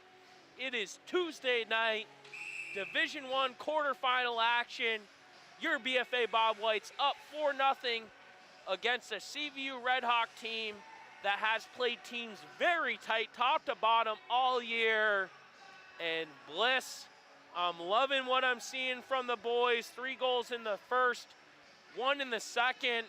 I look at the second line, great movement. First line, some opportunities. And third line doing a good job keeping the puck in the offensive zone. So all in all, a lot of dominance across the board. We've seen the defense make great plays to really keep the puck in front of them tonight. We saw a great play by Gavin Freedes. The end of the second period there was a 2-on-1 rush there, and Freedes wanted nothing to do with it, breaking that up and giving CVU little to nothing on a last-minute odd-man rush. Yeah, second line, 3 points tonight. Wood has 2 of them. Beauregard has a goal, so they've been solid tonight. And I can't say enough about this second line. Liam with that great shot from that far right side, just snapped it past Averill. What a release by him. I think you were kind of taken back by the release. Yeah, I was. Saying, wow, I can't believe, he didn't know he could shoot it that well, but that's great. Great for Liam. I haven't seen that release from him since he was playing floor hockey with a Nerf ball. So hey, at least he's doing it out here tonight, and good for him, and 2-point night for him so far. And again, I know I'm super happy Aiden got the assist there, because that was a great individual effort. Well deserving. The puck was coming out in between both defenders. Aiden was able to sneak down, as we mentioned, getting down on one knee, keeping that in. So exactly. That goal doesn't happen with a last-minute effort by Savoy to hold the zone. So, and that's really, it's amazing, because most guys that get assists don't get, they're the ones that make the play. They, right. They need to get more credit. And Savoy, we're going to praise him all night for that, because what a play it was to find Liam over on the right side. Yeah, and as you mentioned, Sean Beauregard with a goal as well tonight. He's a big key on that line. And although nothing there on that goal, as mentioned, he's been in on some of the other goals and has been, again, a huge part to that second line success. Yeah, for sure. So BFA in the offensive zone, Levi Webb with it, touching it to Colin Audie. Audie leaving it back down for Levi with it, far side boards. Gonna try to leave it for Merrill, tripped up by Zukowski. Good work there by Merrill down low. Whitcomb trying to get it out in support of Zukowski, can't do so. My apologies, that's Pierce, not Zukowski. Great move by Pierce to get out of the zone, however, intercepted by Merrill going the other way. Merrill with great foot speed, getting it down low, leaving it for Colin Audie. Colin unable to hold on to it. CVU trying to break it out. Fay with it down low. Can't get it out. Intercepted by Webb. However, Webb loses control. Going the other way is CVU. Good play there by Freedes. Yeah, Stroh unable to get the shot off. A little bit of a bobbling puck. Freedes there to pick it up. Again, as mentioned, Freedes really good stay-at-home defenseman for this team tonight. And this defensive unit, we talk about the 3 lines all the time, and even the 4th line kind of chipping in when needed. But this defensive unit has really done a good job, like I said, keeping everything in front of them. And that's why Telfer really hasn't seen anything too serious be thrown his way. Yeah, they haven't been able to get deep in the zone to really get a good shot off, because, they got the BFA defense all in their face, and Freedes is the main one that's really not allowing them to get deep in the zone. Oh, Clark tripped up there, gets it to Wood. Wood passes it to Savoy. Savoy to Beauregard. Beauregard getting it down low. Duclon calling for a line change. Wilbur into support. Good job by Wilbur there to keep the puck in the zone on the far side boards. Rafferty coming in, forechecking. CVU with possession. intercepted by Schreindorfer. Just about 12 minutes left in the third period. Again, this is the only quarterfinal matchup tonight for Division I.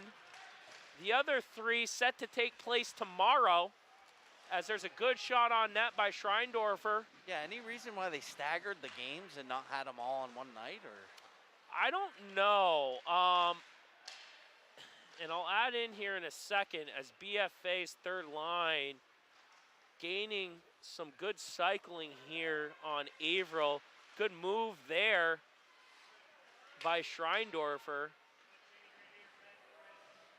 Schreindorfer always been one of those big, physical, fast skating players, but he's got some good handles on him too, I just noticed there. Yeah, for sure. And I picked up on that over the second half of the season, but it's one thing we haven't talked about, as there's a good shot on net by CVU.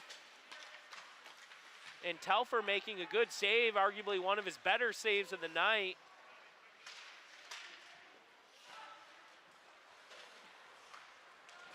And Johnson with it, that's flipped up top. Yeah, I just didn't know why. Yeah, so I think I was talking to Stevie Beauregard tonight, and there's a state tournament here this weekend that was scheduled in advance. So with giving the appropriate time off, they had a Tuesday game, knowing that their only slot was to play a doubleheader Friday night. Makes sense. With Saturday, Sunday being jam-packed. Gotcha. We can talk about this a little bit later, post-game, if BFA gets a win. But this does play huge for the Bobwhites, with Essex having to play a Spalding that's known for wearing down teams, getting physical, getting under your skin. That would only leave Essex a full day's rest between their quarterfinal and semifinal action for a 7:30 slate Friday night. Yeah, I didn't really think about that. And, yeah. It's going to be nice to have BFA have that little bit of extra rest and, you know, ice anything, any injuries, or just, you know, just overall get that rest for these boys. So BFA with it in their offensive zone. Unable to hold on to it, going the other way is CVU. Nothing becoming as Matt Merrill picking it up. Tries to make a move around his man, however can't. Whitcomb will take that the other way. A call here, first penalty. Yeah, and Ethan Audie, that's going to be a trip. I think Ethan was trying to make a good defensive play there. However, you know, feet stop moving a little bit, and guy gets tripped up, and that's going to be called all day. I think with momentum, there was going to be a penalty regardless. He couldn't really get out of it, but gives CVU a power play. First special teams unit to come out on either side tonight, Jay. Yeah, I'll be interested to see CVU's power play. You know, get Carroll and Zukowski, those guys on the ice, and see if they can work the puck around. And there's a great win by Carroll up top, and Zukowski slides it over to Stroh. And Stroh with a great shot on net, and Telfer there to make the save. But what a quick opportunity right off the draw. I mean, just found himself wide open at the point. Are they going to go all the way down? High stick. Yeah, what a beautiful face-off win, giving. Was it Stroh that took the shot? Yeah, so Zukowski slid over to Stroh. Carroll won that clean. Yep. Carroll's a lot like Wood and Audie, very good on the draw. I think that's why you've seen Audie Wood and have some issues. Not issues, but maybe not win as many face-offs, because they both faced Carroll on the face-off, and he's another good guy to have on the draw. Yeah, but what a play to, you know, get Stroh wide open and a beautiful one-timer. Definitely CVU's best opportunity. Yeah. Oh, and there's a broken up pass. Savoy going the other way. He's got room. Shot there, and puck was on edge a little bit. Yeah, puck was on edge. A little bit more time there, but good job by Aiden to break up the play defensively and get an odd man, well, a one-on-one, but with space on the outside. Fortunately, like Jason said, puck on edge, shot goes wide. Zukowski going the other way, and a great save by Michael Telfer. As it seemed like, Jay, Telfer knew where Zukowski was going the whole time, top right, glove side. Yeah, Zukowski, one of those players we mentioned early on in this game, one of the better skaters for this CVU RedHawks team. And Telfer, no trouble with that one. Zukowski trying to go upper right, couldn't manage to bury. So puck thrown in front, rebound there. CVU trying to get a shot on net. Can't. Webb there for support, gets it all the way out. Good job by Levi getting that puck out. Got Wood, Webb, Johnny, and Lamphy all out for the Bobwhites. Good PK unit here to throw out by Ducalon. Whitcomb with it for CVU, circling. Tries to slide in front. Can't get the shot off. Wood comes up top, breaks it up, trying to get it out. With it. Has trouble doing so, however, puck comes to Johnson, and Johnson throws it all the way down. And BFA getting a line change, just about 10 seconds left on the penalty kill. Puck in the neutral zone. Carroll looks to throw it to Fay, intercepted. BFA's gonna kill it. Yeah, so a great PK there by BFA. Johnson with it now. And wow, puck thrown down towards net by Fay and misses Telfer's glove, but he didn't even see that. Luckily, it was just over the crossbar. Yeah, it was pretty high over Telfer. I think he just misjudged it, but. Johnson with it behind the net. Cuts to his near side, trying to break it out through Merrill. Good to see Merrill out there with full speed. I know he took a hit a little bit earlier, near side boards. Wasn't really sure of the outcome, but certainly still at 100% out here for this first unit. Fay looking for the stretch pass to Carroll. Carroll has trouble knocking that down. That's going to be a icing all day, every day. 7:30, the halfway mark on the dot. You know, Savoy had the opportunity shorthanded. Didn't manage to really get a great shot off because it went wide, puck was rolling, but CVU managing to get 3 good shots. That one-timer from Stroh, definitely the best shot that CVU had. So puck up top, Bobwhites throwing it back down low, Beauregard giving chase. Zukowski making a move around him, getting it out through the neutral zone. Beauregard intercepting with the puck now, trying to chip it past his defender. Wood with it, leaves it for Savoy, touch pass to Beauregard, and Beauregard scores! And what a great play by this second line. Beautiful. As they all get a touch on it, I think. Wood leaves a little drop pass between his legs for Savoy trailing, who finds Beauregard on the far side one-on-one, and Beauregard taking that extra half second, finding the spot, and sliding it in the net. Yeah, I think all 3 should get credited for points on that. Wood with a great little drop pass. Savoy finding Beauregard burying it past Averill, and a 5-0 lead for the Bobwhites. Streindorfer with it, great move there, just misses the net. So all 3 got points on that, which is great. That second line's been just phenomenal. Puck thrown in front, Streindorfer there with a shot. Oh, he just misses it. I think Gagne might have gotten a tip there that just went over Averill's right shoulder. And puck coming out the other way is CVU. Getting it down low. And Frady's there to give chase. Gagne trying to get it up. Oh, good pass there in the slot to Keefe. Keefe shot up and over Telfer. Puck comes out of the zone. And Jason, similar to Savoy making that last play effort on the blue line down here on the Wood goal. Wood hanging tough. Right. Battling his man. Getting the drop pass to Savoy, who knocks it over. Just again, kind of that first man making that great play to let the play develop and get the goal. Exactly. It's great to see all three guys get a touch on the puck. Wood getting his 3rd point of the game, goal and 2 assists. So great game for him so far, and 15 points on the year for Wood, 10 assists. Borgard getting his 9th of the year for 24 points. Good play by Merrill there to knock down the puck, feed it to himself. However, CVU intercepting, stretching the pass, going the other way. Shot there wide of the net as Stroh had some room, however, just went with a quick shot. Puck comes up top to the point. Zukowski throwing it back down low, comes all the way around the net for Merrill. Merrill looking to chip it out, held in by Carroll. Puck comes to Savoy. Savoy doing a good job throwing that all the way down. No ice. Yeah, deflected by the CVU defender, no ice. Second unit out here for BFA. I believe they have 4 of the 5 goals, considering they were on the ice for the Ethan Audie goal. Yeah.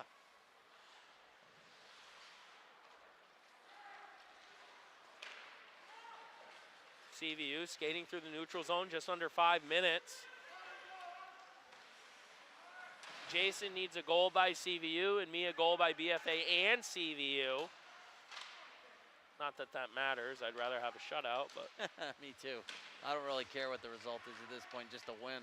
No, I know. Puck comes up top to Whitcomb. Whitcomb with it now, looking to make a move, trying to buy time. Can't. Deflected there. Wood thrown down by Glader. Glader, my apologies. That's why you're here. Glader, yeah. Glader would be 2 Ds, wouldn't it?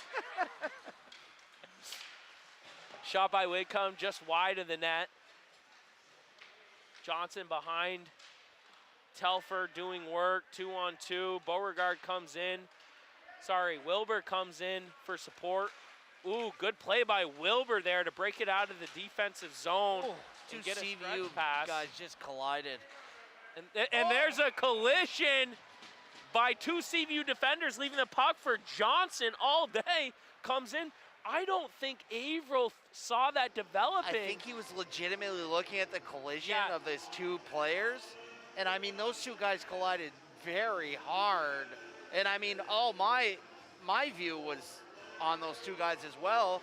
And Johnson finds a way to make it in the zone, fires off a shot past Averill. I don't think he was ready, like you said. Yeah, and again, that all developed with Wilbur breaking it out, finding the stretch pass there. 2 guys went to break up the play, collided, puck comes loose, and Johnson slides in. I like Johnson's celebration, too. He fires it into the goal and points like, you know.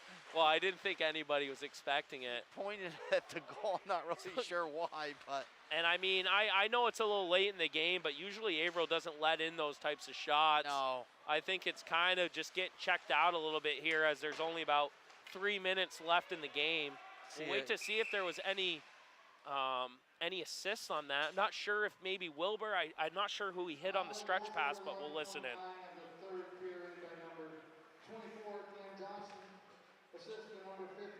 Yeah. So Wilbur. Good Johnson for Wilbur. Again, Wilbur with a great play there to break it out and Johnson to slide in. So Johnson getting his 6th goal of the year for 13 points for him. And Wilbur getting his 6th assist for 7 points for him. Puck in the BFA offensive zone.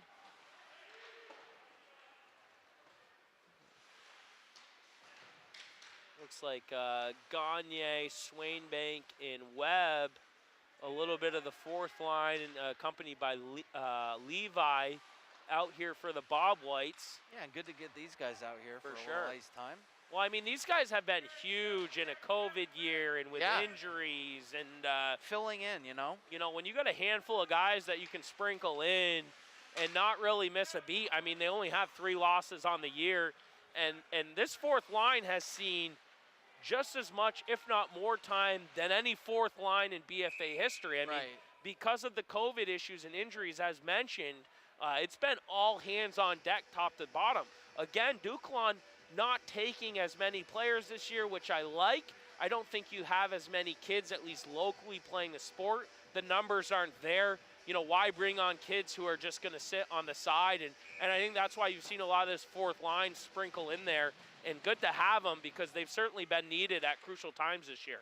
Right, and even, when Schreindorfer moved back to defense, just, you got these utility guys that can move into different positions. It's great. Lanfear, another guy, he can move around. So yeah, Lanfear played third line last year. Toby moving him back, certainly, one of the better skaters on the team. I think Lanfear's played great. Lanfear's also pretty good. He knows when to step up in the offensive zone and help out the offense when someone gets caught. Right. And still able to get back. So yeah, another guy who's a great two-way player for this team. And with missing three key guys on defense, it was certainly crucial to get him back on defense this year. Yeah, for sure. So Whitcomb trying to get it down low, just about 1:30 left. Rafferty going the other way with it. CVU trying to lay the body of Zukowski. Has trouble doing so, however, picks up the puck. Good pass there to his forward. And number 20, Menard, gets it on net, but an easy cover for Telfer. And I know Telfer hasn't seen a ton, but it's still a shutout. I think Hopefully. I think that this league is very separated top to bottom, so I don't think sometimes Michael gets the credit he deserves, but just another solid performance by Michael tonight. Yeah, and he was so solid for this team last year, just the backbone. Levi Webb with it, shot on net. Ooh, great play by Levi. Fortunately, they're going to take a slashing call.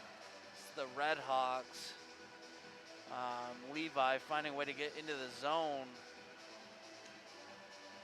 and found a way to, I think it's going to be number 9. Yeah, Owen Pierce. Pierce, the defenseman, I think gave a slash to Webb as he was going in, and Averill making a great save on Webb. So 1 minute left in the third period. BFA will go on their first power play of the night. Only other penalty was to the Audi tripping call. But it's been a clean game as far as penalties. I mean, both teams has been super composed, and that's what I think both these coaches want out of both these teams. Credit to the kids, credit to the coaching staff. You couldn't draw up a win any better than what we saw tonight. All three zones, puck movement continuing to get better at the right time. Pouring 6 goals at this point on, again, maybe the best goalie in the state. So, a goalie that has held them to 3 or less the 2 previous games this year. You're right, exactly.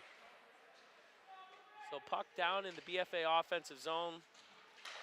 Held in up top as it comes up top to Schreindorfer. Tip there, Rafferty with a good opportunity. So he had a great tip shot by Schreindorfer up at the top. Raff with it, passing in front. Puck there, Wilbur with the opportunity. Can't get a shot on. Puck comes all the way top. And that'll do it. And Johnson will hold that in the neutral zone as BFA gets the W, the 6-0 W, and advances to semifinal action that will be here Friday night. And a doubleheader, a little bit of confusion on the times. I believe it's going to be similar to a 5:30, 7:30.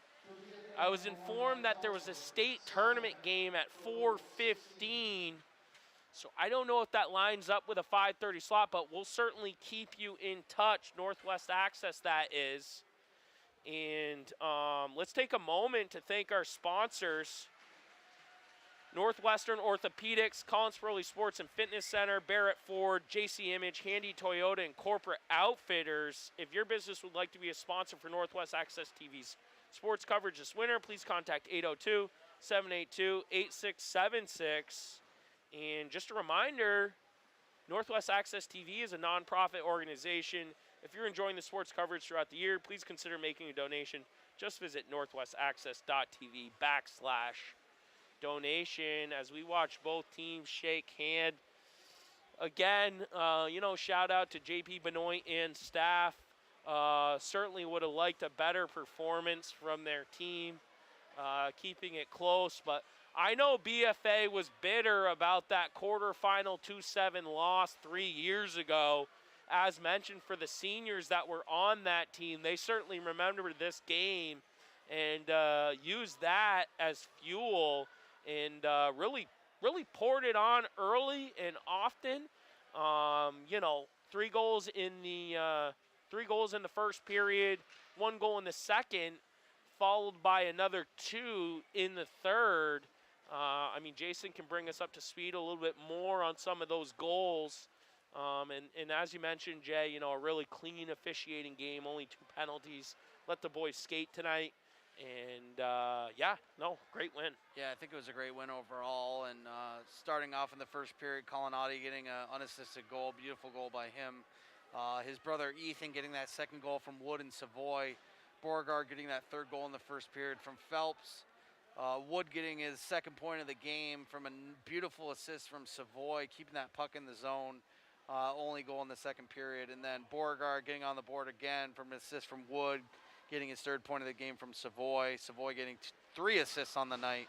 And then the last goal by Johnson, an assist from Wilbur. So a 6-goal night for the BFA Bobwhites. Moving on to the semifinals versus the winner of Essex and Spalding. So look forward to that one tomorrow. And you want to go into talking about key guys tonight? Or? Well, no, I just would like to add it was a great individual effort, as we mentioned. Telfer with the shutout. We saw a lot of disciplined play on the back end. You talk about Frady's. I think he had one of his better defensive games. Johnny O is very disciplined. Obviously, Ethan Audie, the younger guys, and Phelpsy and Clark. Pipey stepping in, doing what he does. Very smart with where he puts the puck. We don't want to take away from the defense. All 3 lines getting involved. I think that 3rd line got that 6th goal there, I believe. Other than that, certainly the first line had some great scoring opportunities. Colin Audie with arguably the best goal of the night on the defensive play and the individual effort. But we talk about that second line, and 4 of the goals coming from them. The goal by Ethan Audie, that was the second line out there. And I really think, I don't want to beat a dead horse, but I really think when you talk about sizing up these teams, because Vermont high school hockey, it just comes down to depth. It really does. Right. And you start trying to match up this second unit and how they're performing, I don't think anybody really has a solution for them. I think the second line of Rice is okay. They're certainly good at skating. The second line of Essex has Sincata, but a full second line, I don't necessarily see someone matching up with them in the late stages of the game, and we certainly saw it here tonight. We talk about all of them. You said Savoy had 3 assists. Yep. Beauregard had 2 goals. 2 goals. And then Wood with a goal and 2 assists, and I think that's where this team could do some damage, because that first line is going to skate up and down on the ice on you all day. Right. No matter how many goals they score. Exactly. They're going to skate up and down on you. They're going to wear you down. 3 individual really good players, and I think that brings in some room for the second line to get some action done. And although we haven't seen the scoring from the third line necessarily, again, another game where the third line has spent the majority of their ice time in the offensive zone. Right, and I just think since Wood moved up to second line, has really found the chemistry between the 3 of those guys, Beauregard, Savoy, and Wood. They just can find each other. They all work so hard, and they've just been rewarded in this last half of the season, and especially Wood. I think he's really gotten the short end of the stick in the last few games. Yeah. We've mentioned him. We've said, we'll give him an honorable mention or whatever. But tonight, Liam Wood is 100% deserving of this shirt and 100% deserving of the Northwest Access Player of the Game, sponsored by Corporate Outfitters. Liam, what a game. I know your brother's proud of you and your family, but Well, yeah, I just can't. Beautiful release on that goal, and I can't say enough by him and how well he's done in the past few games. And I only look for more success from this second line and this team going into the next game. Yeah, and with that, I think Sean and Aiden were a big part to the line's success as a whole. Yes. I mean, Liam did the same thing for that Beauregard goal where he dropped it to Savoy. Exactly. Those boys don't click without one another. Exactly. Shawnee and Aiden already player of the game. But I think here tonight, like you said, player of the game or not, I mean, we mentioned Liam. This is the 4th time in the past 5 games. And there's only so long until we can refuse to not give him player of the game. But hey, at least he stuck in there and really, proved himself. So Liam, congratulations, player of the game. Certainly not his best night on the face-offs, but regardless, no. Who was it that was it Zukowski or Carroll that had? I mean, they had great guys that were in the centers for face-offs. Well, I was just gonna say we've seen it all year with Audie and Wood, and even Wilbur getting better, taking face-offs this year at center. We've really seen BFA dominate the face-offs and get opportunities, get pucks back to the point, shots on net, rebounds, and goals. I think, and it's something that goes unnoticed, I think this CVU team is maybe the second best team as far as winning face-offs go. And it wasn't just Carroll. It was the second guy and the third guy who continue to win face-offs. But regardless, BFA finding a way to get it done and great distribution, effort across the board. As mentioned, I think they played a great game, 3 zones, and a much-deserving 6-0 win. So congratulations to all the boys, but as well, Liam Wood, Northwest Access Player of the Game. Moving forward, Jay, like we said, game Friday night, they'll host the winner of number 3 Essex versus number 6 Spalding at the Essex skating facility tomorrow night. I'm sure there's other quarterfinal action going on there between Essex boys, girls, MMU boys, girls. Not sure the slate there. Certainly curious to see the outcome as well as the other 2 games. But I tell you what, I look forward to the possible BFA Essex matchup here Friday night. A doubleheader after the girls. I did look at the girls bracket. I forget who's in that 4-5 matchup, who they would face. I know Rutland, the other dominant team, I think they're on the other side of the bracket, but what a scene. Yeah, that will be here. And BFA playing potentially Essex for the 3rd time, losing 3-1 both games. First game, Wood went down with a concussion. There's a couple guys out. We had Frady's. Phelpsy wasn't back. Team looked very depleted, got slapped in the face, didn't show up. Essex with a 3-1 win. And then BFA going down to the skating facility, having a really good game. I thought good skating game, didn't get the bounces. Right. I think this is their opportunity. And if I'm Essex, even though they've had success, assuming they win, it's the last place I want to go. Yeah. The last team I want to play when you talk about punching a ticket to the Gutterson Fieldhouse March 11th, a week from this Friday, for an 8:30 slate, the second game with the Division II final just before. Yeah, and I mean, I was talking to your dad earlier. He made a good point too. Like, it's a hard thing to do to beat a team multiple times in a year, and especially in home ice. And I think BFA's in a good position if Essex does win and they come to our home rink and get, and play a game here. And I think it's going to be a phenomenal game. And like you said, just an absolute barn burner. I'm super excited, Bliss. Last year, we saw a little bit different of a look with the semifinal match of CVU. Of course, a lot of teams in no competes in that D1 VPA. We saw that afternoon game against CVU here in the semifinal. A lot of the same players that played here tonight. But you know, I talk about my time spent with you on the mic, and the first thing that comes to my mind is that game 2 years ago, that semifinal game between Rice and BFA that went into overtime, the atmosphere, the people here, and I feel like this is all the potential to be just that come Friday. And I mean, we got a radio commercial out of that game, so. You know, I'm just kidding. But oh yeah, that's right. But yeah, no. In all honesty, no, I can't imagine what a game it will be. So looking forward to that, and yeah, I think that's all we got. So with that being said, stay tuned. Northwest Access will confirm that time for you Friday. We'll have the logistics of it.